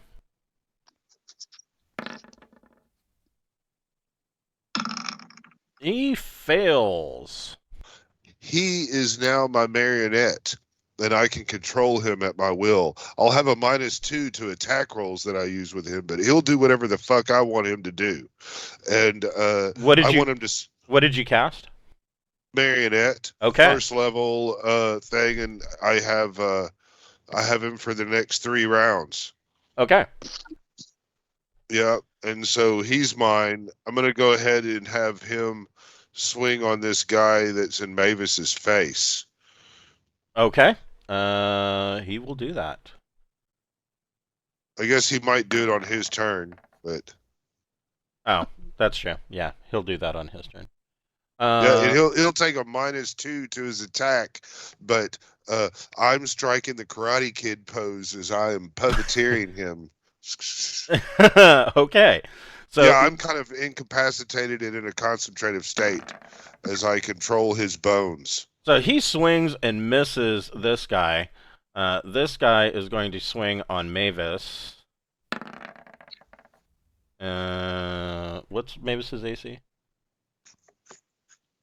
3. Is that with the -1?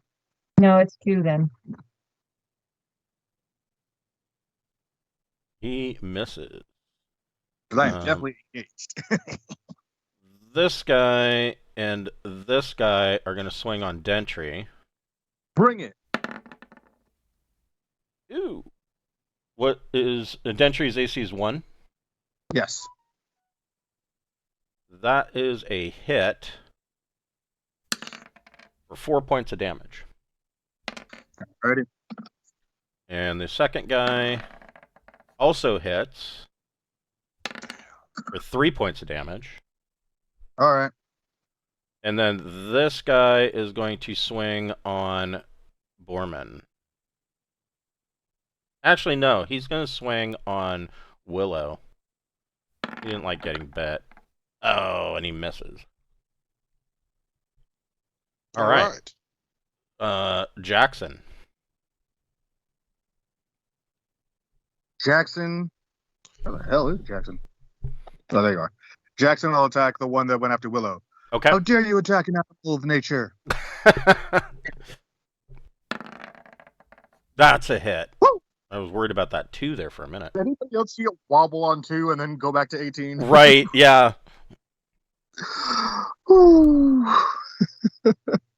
Why these rolls got to play with my emotions like this? Yeah, soft 20 definitely hits this guy. Oof, for 9. It's an 18. That's the slashy. It is. Yeah. That is a slashy. You like that? Slashy. And with 9 points of damage, I'm going to say that Jackson just swings out and decapitates this guy. Yes! He is no longer with us. Hold on. Did you want another skull? I look back at our necro dude. Did you want a new skull, dude? I got you a skull.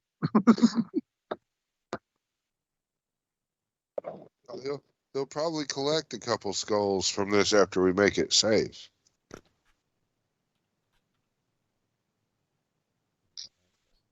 He's used all his spells. Oh.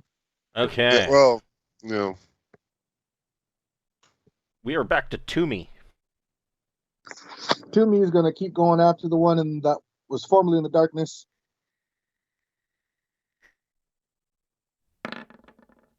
Nat 20. Max damage. Oh, why am I even rolling? It's max damage. It's 5 points of damage then. So Toomey slashes this guy's back of his head and opens it up, and then the guy falls dead. So these guys are rather weak, huh? Slide over here and go after this one. Her attacks, Toomey's attacks are great if she hits both times. Right. That is also a hit. Because if she gets both attacks, she gets an automatic rake attack. For 4. On the same person. Yeah, on the same person. Yeah, like an automatic So, D6 damage. It's, the You cat. realize this is the first time where I've hit both times on separate opponents. Right? Yeah, yeah. I think you've only gotten the rake attack like once. Yes. Borman. That's 5 points of damage, by the way. Oh, was it 5? Okay. Yeah, it's a +1. I keep forgetting to add that to the roll. All right, Borman is gonna roll. Oh, Attack. Yeah, swing and a it's miss. just not doing very well. Just not working out for you. Mavis. I'll hit the one in front of me, hopefully.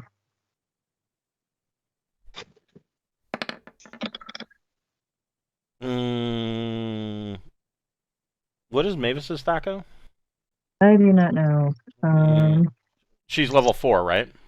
Yeah. Her Thaco is still 19, and that is an 11 is a miss. All right. Willow. Willow's gonna just charge forward and attack this guy right there. Okay. Oh. Here we go. No, that's not gonna do it. We're back in the rut of bad rolls. Oh, Laura, what would you like to do? Let's see. Who could she hit, like, in theory? If she's throwing, she's going to be at a -1 for everybody. That's a pretty Pretty bad. crowded area. You can heal Dentry. Oh, yeah. Let's do that. Let's go tag him on the back and, Tag, you're it. yeah. She's gonna touch you on the backside. Goes over and gives him a shoulder rub. There you Yeah. go. Get some hit points back. Let me go ahead and roll and see how many points you get back.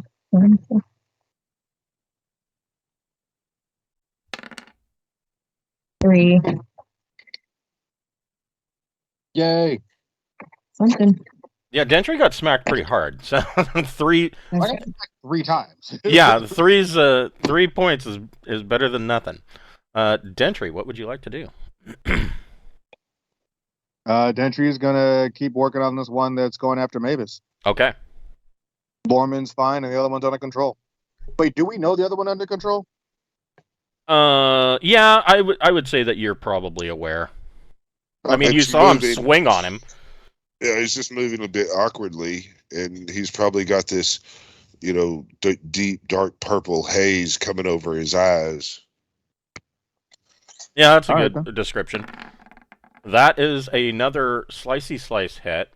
Oh, no, it's Dentry, so he has flamey. Oh, flamey. he's got flamey. That's right. So go ahead and roll your damage. Alrighty, D8 plus 3. Where are you at in my recent rolls?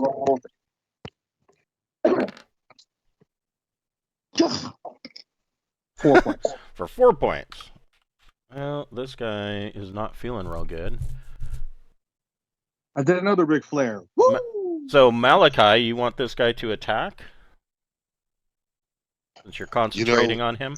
But I've only got a couple of turns left with him, and I really need to do something to keep him from doing stuff against my friends. So I'm just going to kind of run him on, I'm controlling him. I don't have to actually tell him anything. If I could I have him run all the way over here to this door and open it? Okay. He can just get to the door And indeed, he does open it. Yeah.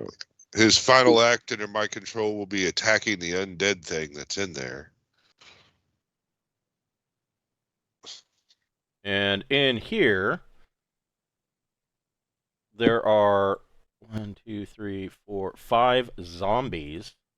Yeah, he'll be working on them next round. Because even once he's out of your control, he still has to fight zombies. Yeah, you see? See where I'm going with it? Oh, zombies Yeah. always lose initiative. So it's the bait and switch.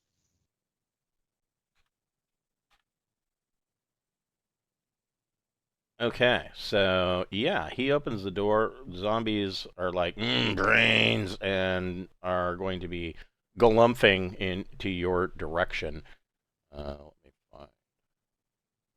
Here we go. There are 5 zombies. Are they surprised? God, can zombies be surprised? Maybe? I don't know. No, they are not surprised. Bugbears. This one is going to swing on Dentry because he's a problem. The 19 is going to hit. I'm pretty sure. Yeah, yep. Glad The you 50. got- Yep. And he is going to smack Dentry for 5 points. You keep hitting me. It's all right. It's been a while since Dentry's taken some serious damage, so. Yeah, Yeah. which is pretty good for the tank. And this bugbear is going to swing on Willow. Nat 20 No. for 6 points on Willow.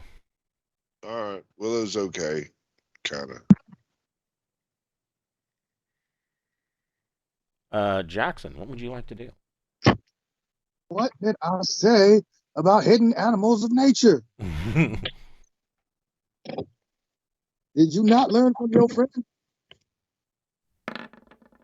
That is going to be a hit.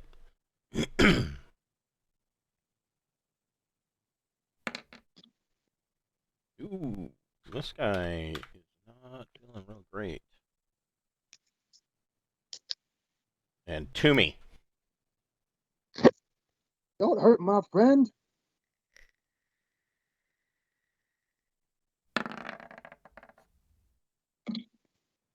That is a hit. Yay! All right, let me remember to add the 1 to the roll this time, just so it's just right there, invisible.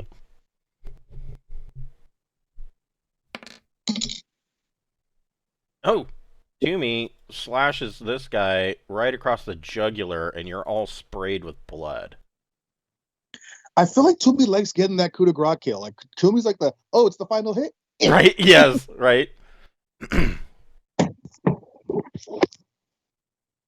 I guess Toomey will come over to this one now. All right. And in fashion, it's probably going to be a hit. He likes to get one and then go the other. Oh, no. Nope, that one. Well, No, it's not a hit. no, it is not. Borman. Borman is going to, seeing as how it's getting crowded and all that shit, 5, 10, maybe kind of right here, kind of get a shot with the throwing axe. Okay. You will be at a -1. That's okay because I get +3 due to range stuff, so I'll just add +2 to that roll, and it's still a better roll than I normally get on things. But you miss. But I still didn't hit. I'm sorry. Mavis. All right. I need to go with the Try bonky and hit him bonk. with the. Try and hit him with the mace again. See if I can find him around it. All right. And Willow. Willow, while even hurt, is still into what he does. Oh. That is also a miss. this this bugbear is like fending off all these attacks, parrying. What would Alora like to do? Duck, dodge, dip, dodge. Yes. Gentry's still pretty hurt, right? Yep. More hurt now than I was the last time you healed me. Okay, we'll do that again. I think that's the last first one is slot I have. So Yeah, you guys are gonna need a rest here pretty soon. Unless you want to pour a potion down my gullet. Ooh, there you go. That's better. Okay. I appreciate that very much. Yeah, that should be making Dentry feel a little bit better. So Dentry, what would you like to do? Gentry is going to do the flamey. All right. Like you will feel my flame again. Fuck. Or not. The zombies are going to attack this bugbear. You left. It's Malachi's turn. The zombies are on 0, right? Oh, you are correct. Somehow they got bumped up. So sorry. So Malachi, what would you like to do? I want my bugbear to run over to that zombie and swing at him Okay, go for it. at a -2 because it's a little glitchy in the Matrix. 13. Come on.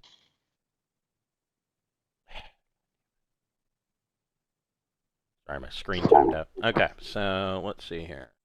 We have AC 8, and bugbears have Thaco 16. That is Yeah. definitely a hit for D6 damage. Oof! And zombie.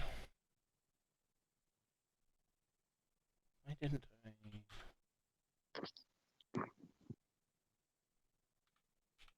Zombie's still up and moving. Oh, that's good. That is good. Yeah. It'd be worse if he killed it, actually. Well, I would use the rest of his movement to go to the other zombie. Oh, that would you have been know. okay. Yeah.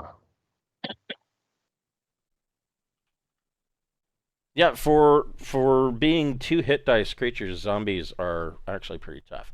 And so then you wanted him to move. No, he's just gonna stand there and fight that zombie now. Okay. I mean, if the zombie would have fallen, I would have used the rest of my movement to go around to get to the other one. But Right. there's no need in doing that now. Well, and this is going to be the last round that you have control of this bugbear. So he That's correct. he is going to have a problem. This guy is going to have to make a morale check for sure. And run where? He might just surrender. We don't know. Oh, man. So he does. This guy drops to his knees, drops his weapon, and waves the white flag of surrender and is basically begging for his life. I mean, he can't get out of there. It's either surrender or die. Jackson, what would you like to do? Do we let him surrender? I mean, I don't know. You've got some lawful characters in the group. I don't know how they feel about killing a surrendered opponent. we tie him up, use him for information. Yeah, I don't okay. know if we can even communicate with him, though. That's the problem. Yeah, I think they're goblinoids. Yeah, So we should be he able- speaks common. Oh, okay. Cool. Okay. And if he's goblinoid, Dentry would probably have whatever language he speaks, right? Yeah, definitely. Okay. Yeah, the bugbears would speak a dialect of Pukashal, which is Yeah. the goblinoid general language. I'm kind of happy that I remember Pukashal was the language. You what? In my head, I was like, it's Pukashal, right? It's Pukashal, right? It is Pukashal. So Jackson's not going to assault the surrendered bugbear, I take it? I don't think so. I would disapprove. My character for sure. Not have to go past party members who might have a problem with it. Okay. Jackson will just move over here to give Malachi a little bit of cover. Okay. Now, the zombies. Zombies never have to make a morale check. They will never run away in fear. And so this zombie is going to make an attack on the bugbear. So, wow, zombies have a THAC of 18. That's pretty good. It's that whole all-out attack thing, you know? Yeah, but he's not going to do shit with a 4. But this other zombie, see what he can do. He is not able to quite get there. This zombie's moving that way. Zombie's moving that way. And this zombie is moving that way. That is the zombies. What does Toomey want to do? I don't know if he understands the concept of surrender. Yeah, I don't know that cats really understand, even a fairy cat. Yeah. I mean, fairy cats are highly intelligent. They are. And Jackson does call Toomey off, like, Toomey, get over here. And Toomey's looking at, but. I want to play Toomey with him. need to argue over the concept of surrender. Okay. Borman, what do you want to do? I'm going to still clear and present dangers coming through that door. That it is. So I'm just going to kind of slide over here up next to Jackson. I think I can make that pretty easy. And I'm going to throw at this guy. Okay. Because he looks like he's going to that, and I like how that's going. So I'm just, they're undead, and I'm really just trying to buy time until Mavis comes around with her fuck them undead dudes. Yeah. Shit. Yeah. So, yeah. Let's see how this goes. That's 16. I can hit AC. It's on this one. Okay. Yeah, that hits. I can hit AC 3. Yeah. And so this will be 2d6.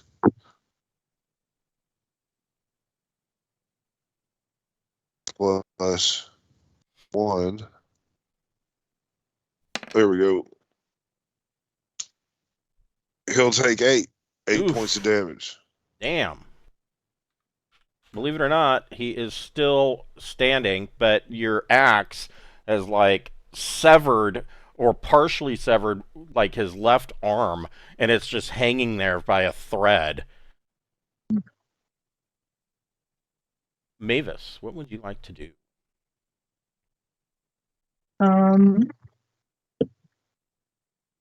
One last shot here. Let's see if I can finally make it.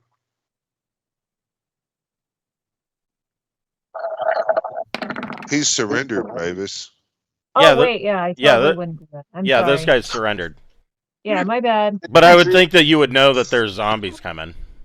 Okay, let me see if I can see them. Yeah, I can. I can get right there and try to turn them. The power of Soman compels you.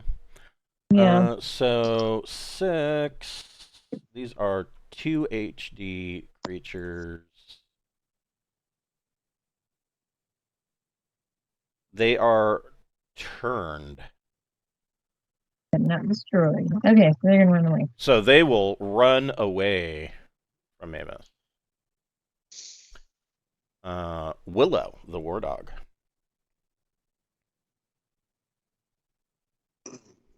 Willow could kill this guy, and it would be a role player Yeah. friendly type kill. That's true. That is true. Yeah. So what I'll do is I'm gonna roll a d20, and if it's odd, I'm gonna kill this guy. If it's even, I'm going to run up into the next area. So it being even, I'm going to Run into the next. lead. Yeah. Ooh, I can get to that guy. Let's see. I can get it to that guy if I cut short around. Yeah. I can go to right here. What is that? 23, 24 feet, 25, whatever. And then that's still within my 40. Yeah. So yeah, I'm gonna run up to that guy. I'm gonna use the free sick 'em boy, pointing, and he's gonna run in and get the guy I told him to get. Yeah. Yeah. So that's what we'll do. And Oh, he misses. God. All right, that's the dice. Man. Okay. Oh, Laura, what would you like to do?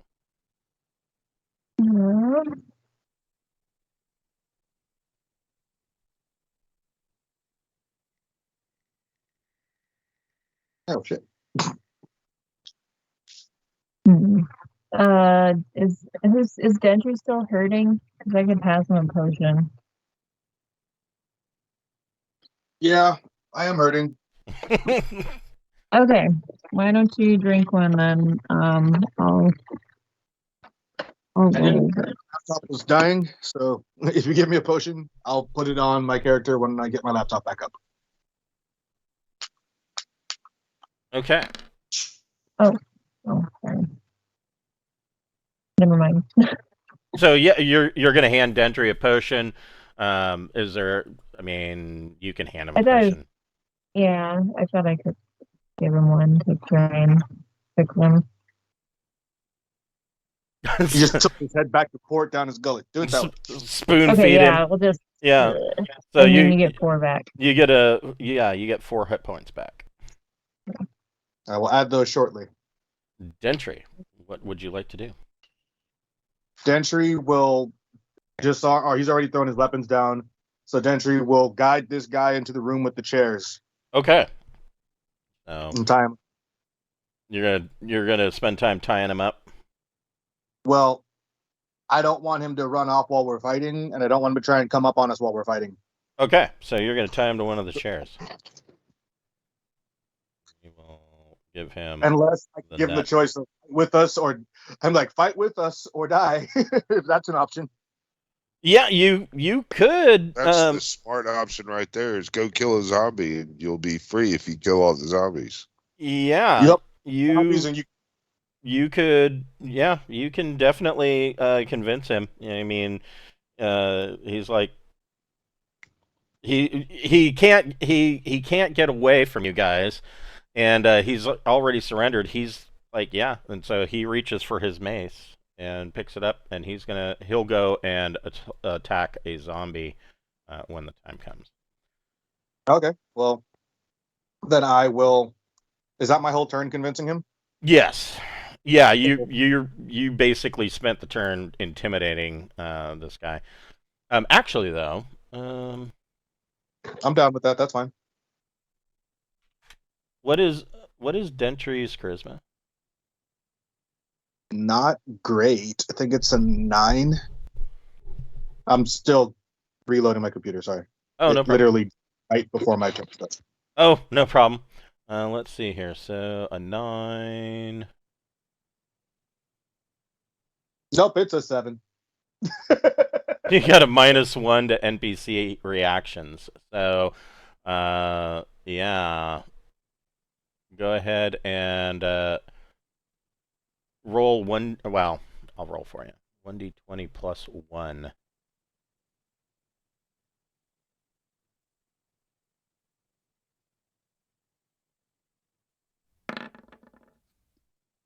Yeah, he does not. Actually, the bugbear is not going to attack the zombies. He is cowering in fear, and Dentry is not able to intimidate him or convince him to attack the zombies. I guess that means I have to kill him. I said I'd kill him. I said help us or die. Yeah. Next turn, I'm gonna kill him. All It's right. not in cold blood now. I mean, now it's because he forced us to do it. I mean, he had a fighting chance. Malachi, what would you like to do? Malachi does not want to pull that zombie that's headed to the bugbear, but he also wants to help Willow. So he will kind of go right kind of over here. So he's a little bit out of the line of sight of this zombie, but he can still throw there at the other zombie. Yep. So And this he's one. gonna throw, yeah, he's gonna throw a dagger over there Okay.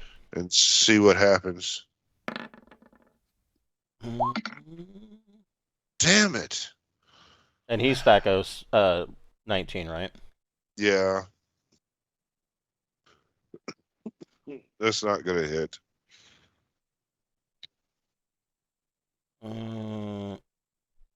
Nope. Just missed. Very Oh, close. wow.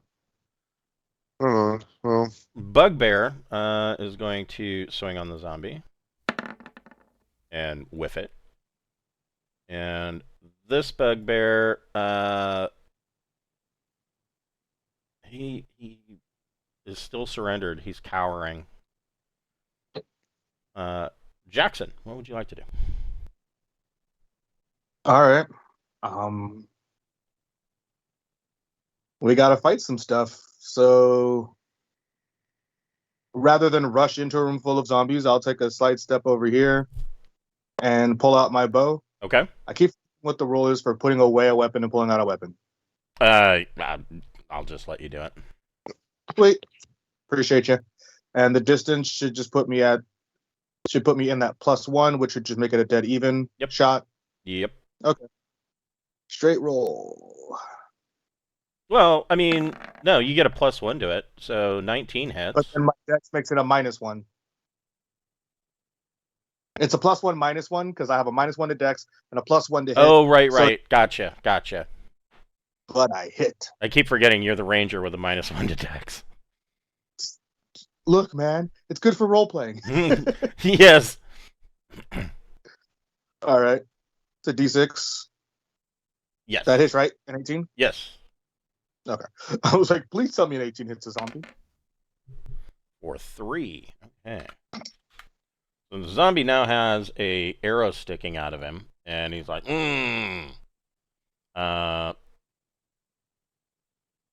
okay. The zombies. This zombie is going to. These zombies are carrying short swords. He is going to swing on the bugbear. Wait, aren't they turned? Can't they only run away? Oh, that's right. They can only run away. That is correct. So they.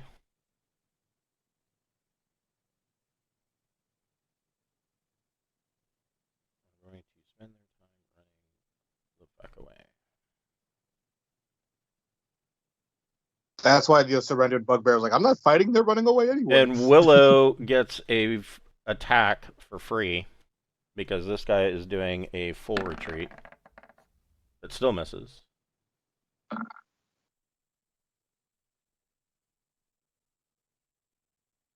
And the bugbear gets a free attack. And is going to hit with a 14.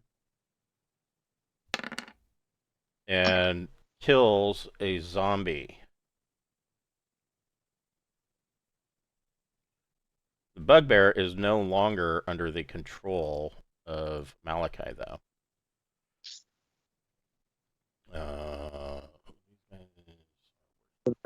Morale check. Hold on here.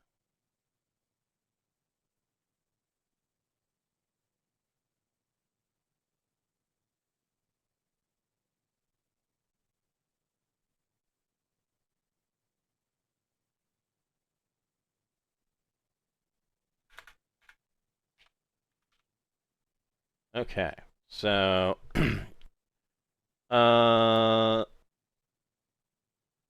he will have to make a morale check on his turn, yeah.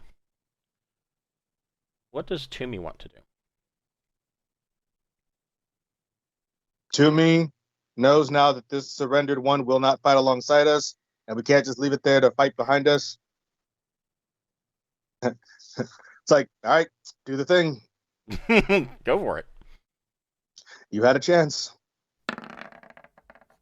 Oh, first attack misses.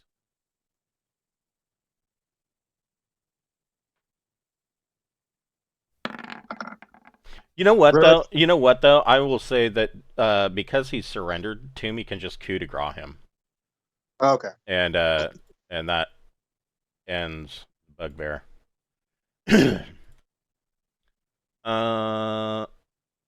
Borman.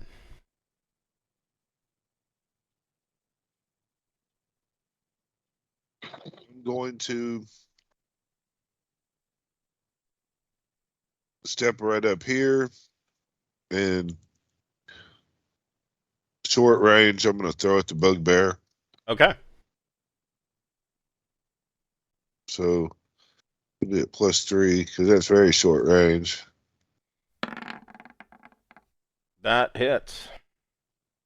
Finally, 2d6 + 1.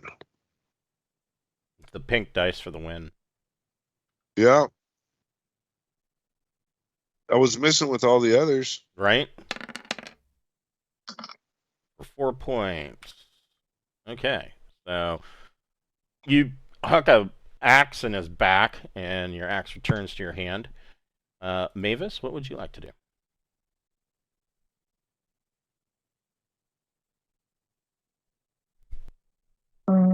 I'll move some and I guess start slinging rocks. Okay. I don't think the bugbear cares, does it? Well, we don't know. He on his turn, he's gonna have to make a morale check. Oh, okay. You know what? I can just, that's 30 feet. I can sling a rock from here, Yeah. actually. Yeah. Let's just do that.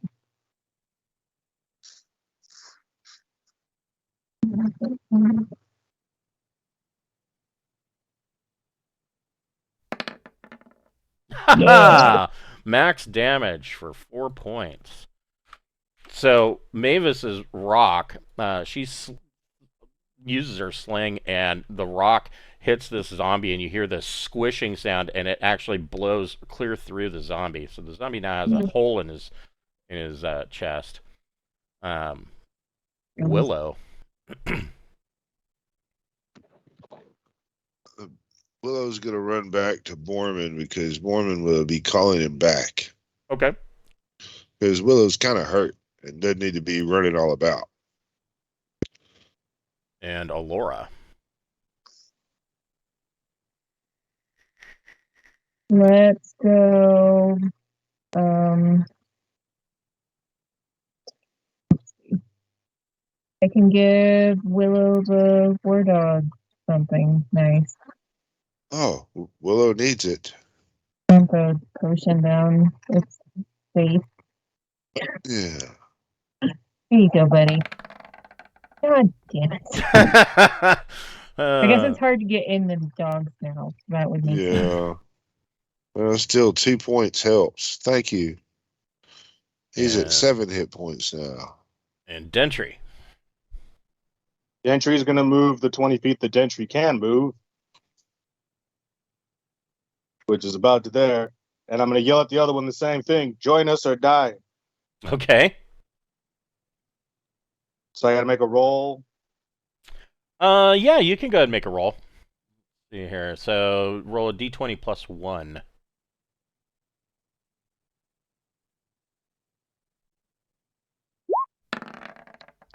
Nope. I'm not very charismatic or convincing, okay? It is what it is.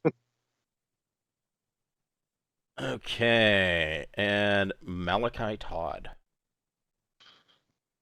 Malachi is going to step, kind of squeeze over here, throw a dagger, and then step back.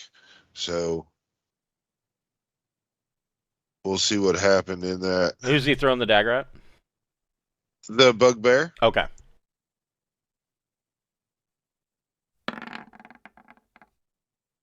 Nope. All That's right. definitely a miss. So the bugbear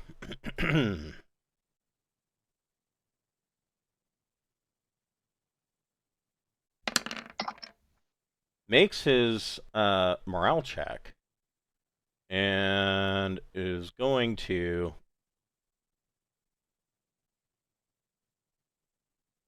he's going to turn around and swing on Borman. He really wants to get to Malachi because he's not How dare cool. you?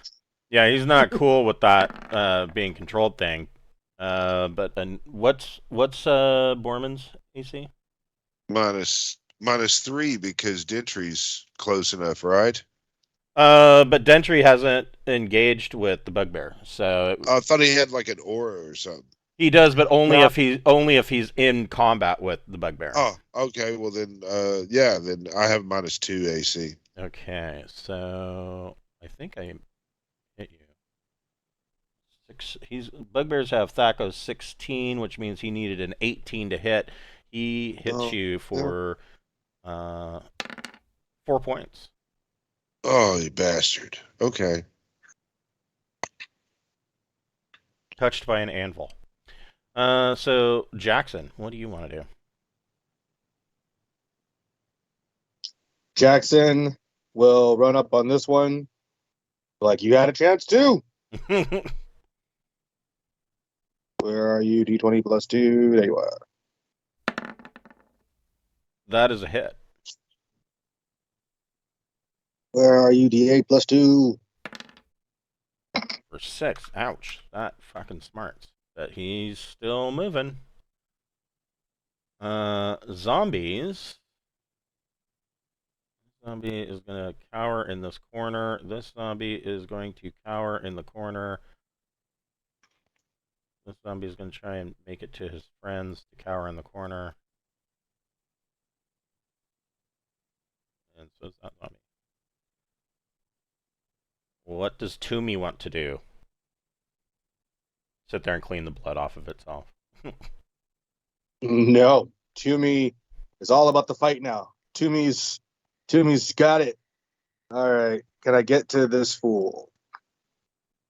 Whoa. What the hell just happened there? The screen did something strange. Okay, sorry. Yep, Toomey can get there easily. Toomey flies over everybody, gets to this one, and attack it dids. Okay. Haha, max damage. So that is going to kill this bugbear. Jimmy comes in and slashes the bugbear in the face. There are no more. See what happens when you don't surrender when we tell you to surrender? Jimmy still does Jimmy still have movement left? Not enough for it to matter. Okay. Borman, what would you like to do? We've got all those zombies. They're going to come back to haunt us. So 5, 10, 15, 20, right there. And I'm just going to throw at this guy right there with that axe. Okay. Hold on here. We'll leave the area if possible and will not harm or make contact. So yeah, it doesn't say that. I was looking to see if if a turned undead will be unturned if they're attacked, but evidently not. An 11. That hits AC 8. It does indeed. You hit. Okay, so that's 2d6 plus 1. Oof.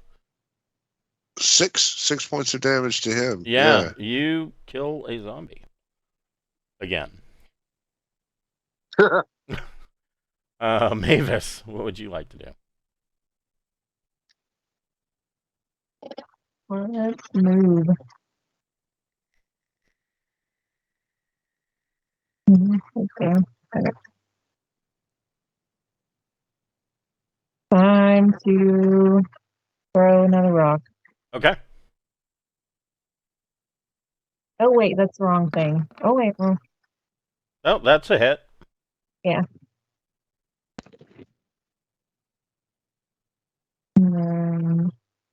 D4. Yeah. And Mavis takes the zombie's head clean off with a sling rock. Dang. Willow, what do you want to do? Willow's gonna stay back around the rear and kind of guard Okay. the clothies. And Alora.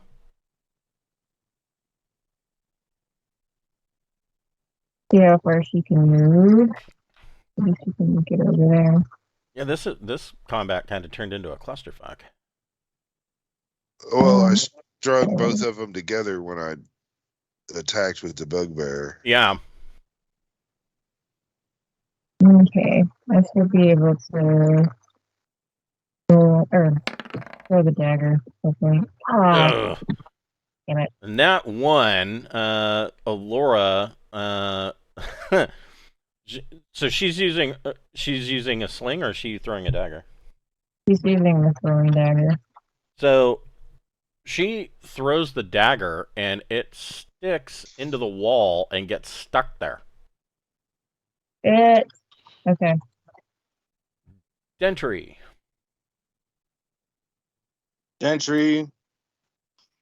Well, let me see how far I can get him actually first before I go and say that.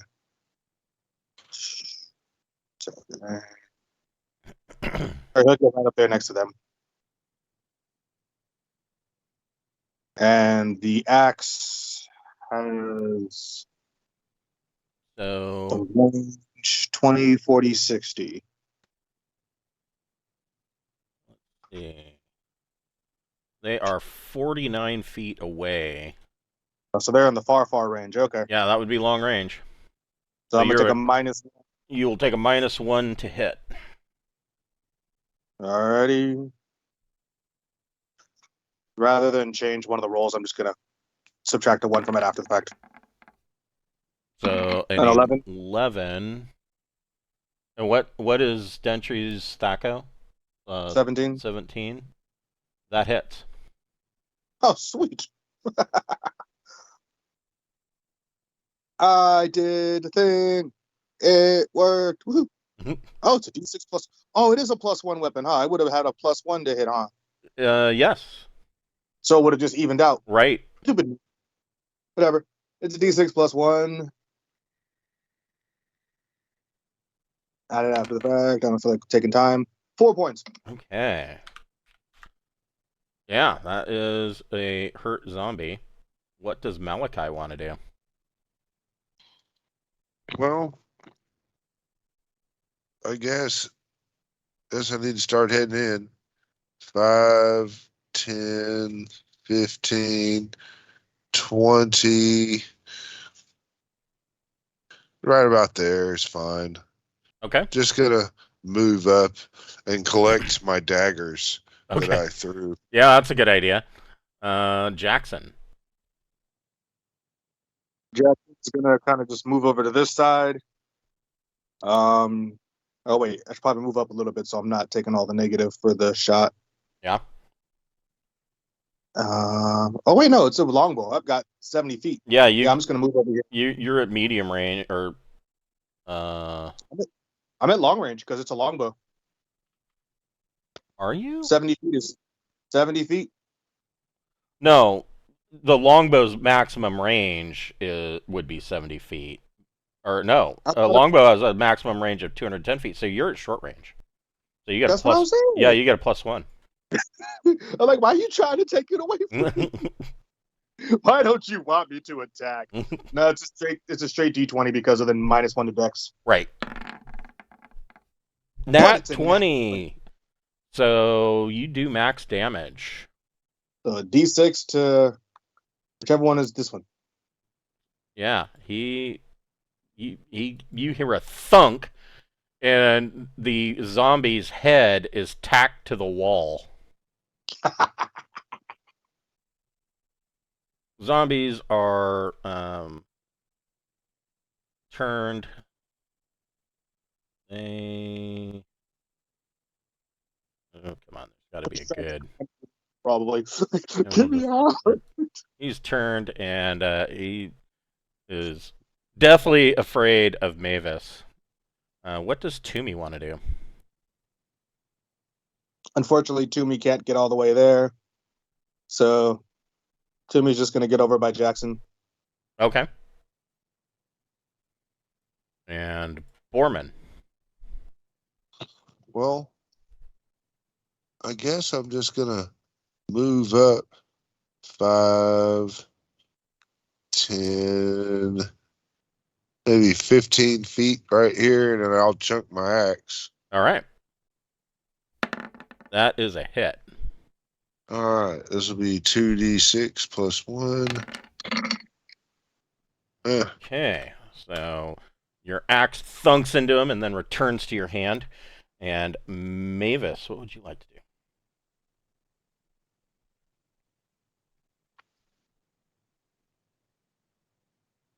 Son of a bitch. Let's try and throw a rock. Okay. Might as well. Oh, that. Good target practice. Yep, Oh, that is a miss. Willow. Willow is going to come right over here and be kind of around everybody. Okay. And Alora. So is her dagger still stuck in the wall? Where? Yes. Yes. Yeah, Like, you I can don't know see the where. dagger like vibrating, trying to return to your hand, but it's stuck. Is it like real close to that zombie or not really? Yeah, it's like right behind him, like right in this wall. Oh shit. Okay. Fuck. I don't have anything I can do. I'm not gonna waltz up to that. Okay. And Dentry. Dentry will get back out the flaming sword. I mean, I guess I could use the axe. But I'm going to walk up while using the axe. I'm going to take the 20 feet step that I can do. Okay. And then throw my axe. Now I'm in normal range. Yep. So I do get the +1 now. Okay. Yes. So 12? That's a hit. Sweet. 5 damage? Ooh, in this zombie, your axe buries in the zombie's skull, and the last zombie dies. Oh good. I can go get my thing back. Yes. So let me Yoink. tell you about this room. So this is the servants' hall. Scratched hardwood floors. The bottom 3 feet of the walls are hardwood as well. There's white plaster and wood beams on the rest of the walls, and a 15-foot vaulted ceiling. At the far end, where these zombies were stashed, there is a fireplace here. It is a large fireplace that would pretty much heat this entire hall. And you see that there are 2 bedroom doors here and here, and of course here. And then you see 2 doors. There is a door here that leads to the east, and a large set of double doors here. We need to search this area real down, and then I guess we're just gonna go right up here, looking for traps and seeing if the door is unlocked. Okay, so you are... Oh, and you guys need to take a 10-minute break, a rest. Okay. We'll do that. Okay, so you guys take a rest so that you're not going to be fatigued, and then you're checking, and then you then immediately start checking for traps here, you said? Yep. You do not find any traps. Is the door locked? It...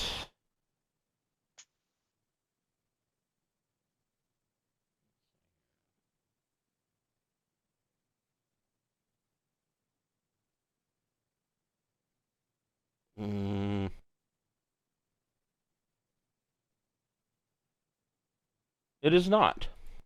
Then I will open the door. Okay. So these are just 2 plain wood doors. And there are 2 beds here. They appear to have been slept in fairly recently. Your estimation is probably within the last couple of months. The mattresses are stuffed with rotting straw, and the whole room smells of mildew. Gonna go ahead and do a good look over though. See if there's anything worth finding in here. Okay, so you give the room a good tossing, and you don't find anything. Then we just step right across to the next joint and we do the same thing. Gonna check for traps Okay. and probably found a trap if it was there. Then I'm gonna quietly open the door if it's not Okay. locked. Okay. So, You went to the double doors, not the other bedroom? I'm just kind of working my way up that way. Oh. okay. So, you open these double doors.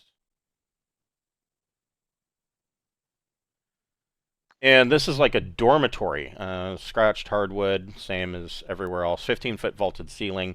These are bunk beds, and there is an iron banded door here that, right here, that leads outside to the lower bailey. And then to the north, there is another wooden door, and the bunks are arrayed in here almost like in a military fashion. The mattresses are stuffed with rotted straw. They do not appear to have been particularly comfortable even when they were new. Okay. Well, I'm gonna do the thing about looking for traps and moving on in and looking around real quick, seeing if there's anything worth a shit. You don't find any traps. But you do, as you are poking around. So you do find something, though. You are poking around. One of the bunks, you find an oilskin wrapped bundle, and it's kind of hidden under one of these straw mattresses. And it contains some silverware worth 150 gold pieces. And it has 3 gems that are worth 50 gold pieces each.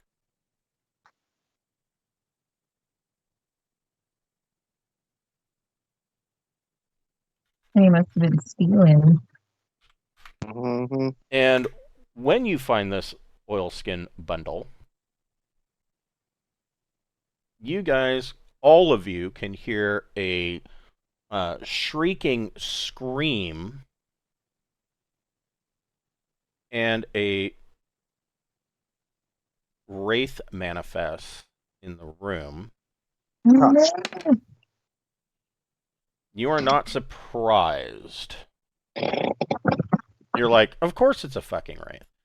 So, everybody can go ahead and roll initiative, but I am going to tell you that wraiths in old school D&D are no joke. So, just a warning ahead of time. So, their hit does 1d6 plus energy drain. So, they'll do 1d6 damage, and you will lose a level upon getting hit. What? Yeah. They do level drain damage. Just gotta hope that turn works there, Mavis. Yes. Gosh, I hope so. Luckily for you, the wraith got a really low. Okay.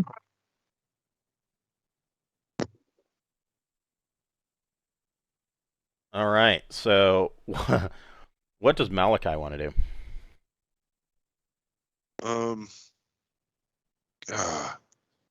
The question really is can Malachi do anything?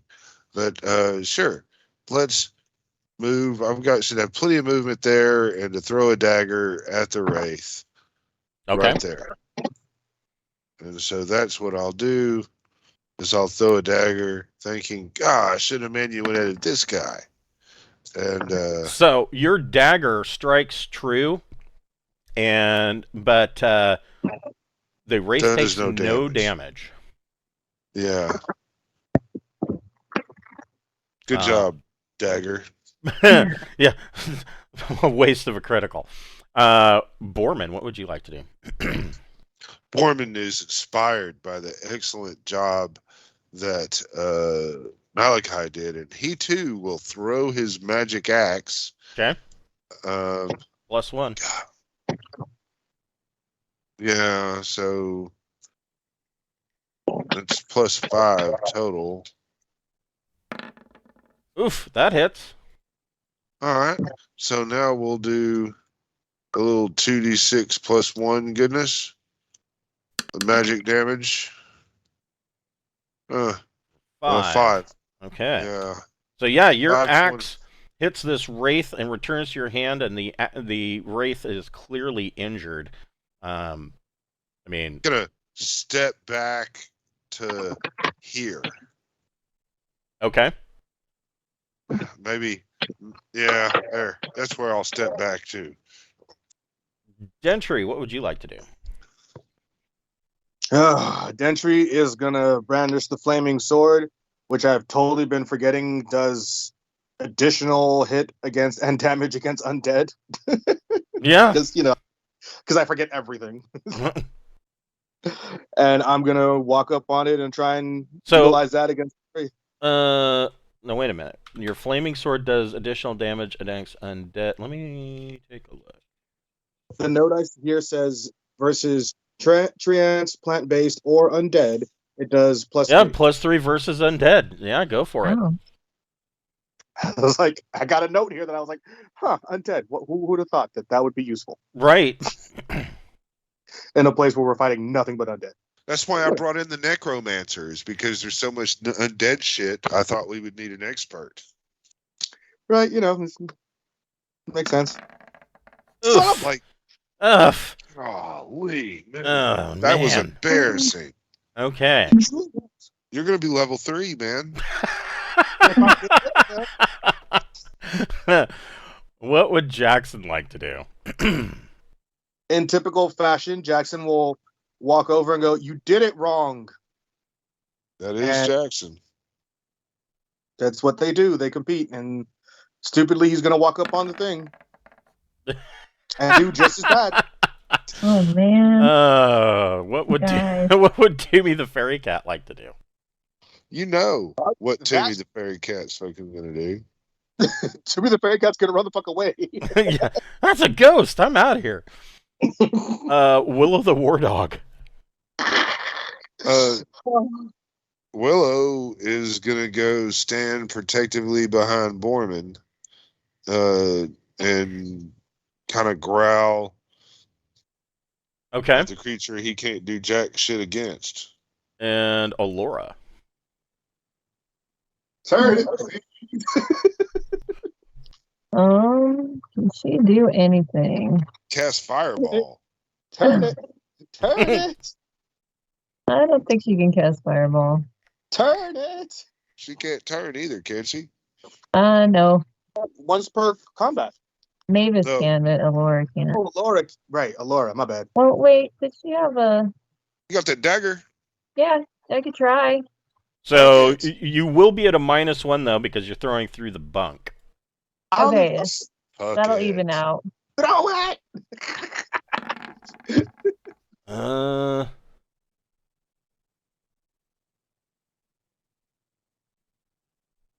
No, that is a mess. Fuck it. Didn't hit any friends. That's good.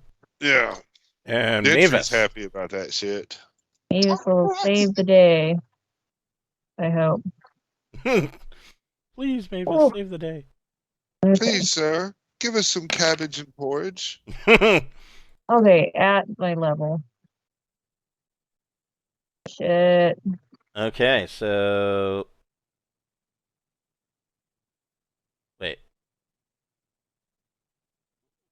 Oh, yeah.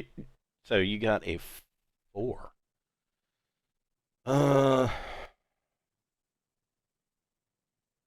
that will still. Now what does? I've never wanted a creature to turn so bad. It's going to come back is the problem. I don't give a fuck. And it'll go through walls. It'll leave, and then we'll have to. Yeah, no, this is a 4 hit dice creature, and Mavis would have needed to get 9 in order to turn Damn it. It does not turn.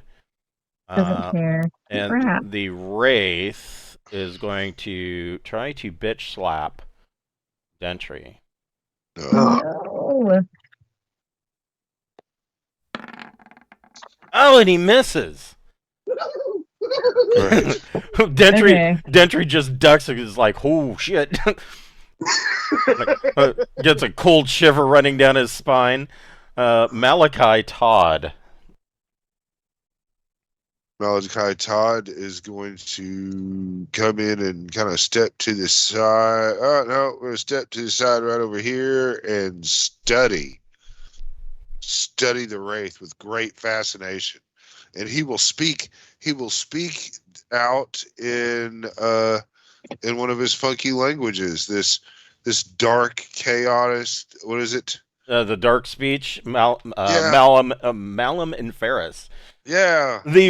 So he starts speaking in the chaos tongue, and the Wraith perks up and is looking directly at Malachi. Yes, we've come to reclaim the castle and free you of your unease, unpeaceful rest. Diplomacy? What an idea. Well, normally with undead I would not allow it, but this particular undead is here for a specific reason. What is Malachi's charisma? Oh, do we have to talk about that? How bad is yours? My charisma is 6. I'll take a -1 to my roll. Yeah, so you want to roll a d20 plus 1, and you need to get under your charisma. Okay. Good luck. No. Yeah, but the Wraith is I mean, the Wraith is still engaged with Dentry, but is dead-eyeing Malachi. What would Borman like to do? Throw the axe. I don't care. You know, I don't understand any of that shit they were talking about, and Yeah, all of you, like, when you hear Malachi speaking in the chaos tongue, all of you are, it's like a raspy, guttural whisper kind of language, and all of you are like looking at him like, what the fuck? That's like, I mean, all of you, it's a little bit of a fear effect because you don't hear that spoken out loud usually. 19. That's with my magic axe. Yeah, that is a hit. Yeah, so let's just give him 7 more points of magic damage because I don't understand that shit, Malachi. I don't even really trust that fucker. I mean, who the fuck wears a skull on their head and talks to undead? Yeah, it speaks in the dark speech. Yeah, so your axe once again kind of damages. It hits this Wraith, and you see a bunch of ectoplasm kind of go all over behind the Wraith. The Wraith has to talk and ask for peace for, Malachi to say anything in his behalf. But so, Dentry, what would you like to do? All right.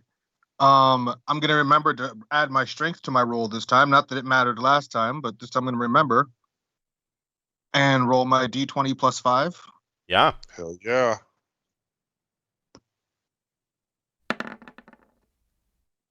Stop!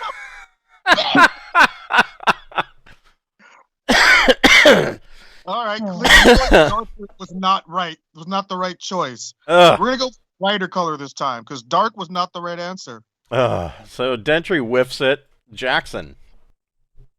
Oh my! Give it Hold on. another go, man. Fuck it. I'm changing the color to something bright and happy. Because dark was not the right answer. I thought, let me go dark. Nope, dark was not the right answer.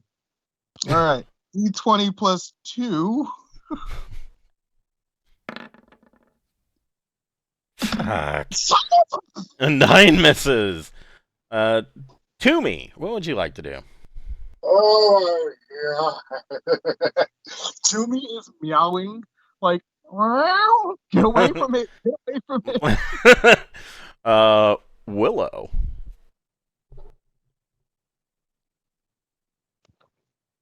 Willow stands next to Alora and kind of leans against her fucking lower leg there and growls.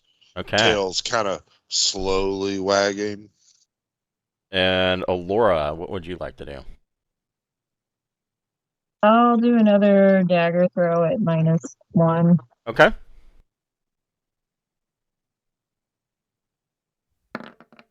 That's a hit. Cool. Clearly, range attacks are the way to go. Yeah, that's pretty good. Ooh! And Alora kills the Wraith.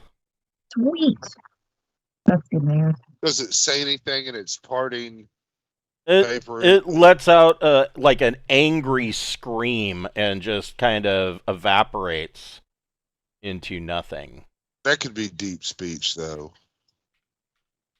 Maybe. Jackson and Dentry give Alora a bear hug in tandem. Aww. And you guys will get a roll. Let's see here. Treasure types. On the D100. Yes, you get. Who's going to roll it? Or wait, let me take. Yep, you get one roll on table E. You two can talk about who rolled it. It wasn't me. I'll do it. All right, do it. Roll it. This is for all the universe and everything. Oh, that's a lot of pressure. Okay, Oof. 88. not so Oh, good. 88 is nothing. An infinite Alright. rule. But you've got this dormitory, of course, that is now clear. You've got this bedroom that is now clear, and you guys are probably in need of a long rest. Yeah, probably. I wanted to know what I would have gotten. It would have been nothing too. See? yeah. If we're getting up to the long rest, why don't we go to the top of the tower in the gate room? Yeah, you could do that. Sure. It seems Yeah, like that's the okay. easiest place to kind of, we can maybe set some tents up or something up there. So you guys can roll, for rest. And Alora doubles any healing, right? That's Yeah. correct. With her funky. With her witchiness. So you guys can, with a long rest, can gain back 8 hit points. Oh, wait, I don't know. All right. Cool. Which means Borman is back up to full strength. Thank Entry's you. And that puts Willow at full strength. Okay. Mhm. And that also means that I get to pick some spells. Now, Well, you might want to wait. I mean, I don't know that this is going to make a difference, but let's see. 1, 2, 3, 4, 5, 6, 7, 8. You each get 398 XP.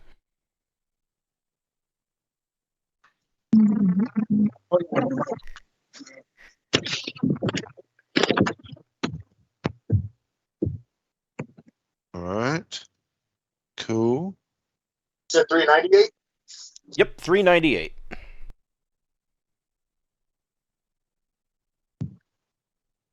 And I don't know if you guys wanted to divvy up treasure. Well, we can just stack it until we're ready to do a big shift when we go to town, as far as I'm concerned. Right. All right, Sure. I'll just keep the numbers there. Okay. Yeah, sounds fine to me. That was quite the big battle, and it really gave you a nice chunk of XP. So we will pick this up next week at 12 o'clock. Continuing to, there's one room left to explore in the west wing, over in these doors here and here. And so yeah, we'll pick it up next week. All right. See you then. All Thanks, right, have a everybody. good one, guys. Thanks. Good night. Good night. Thank you.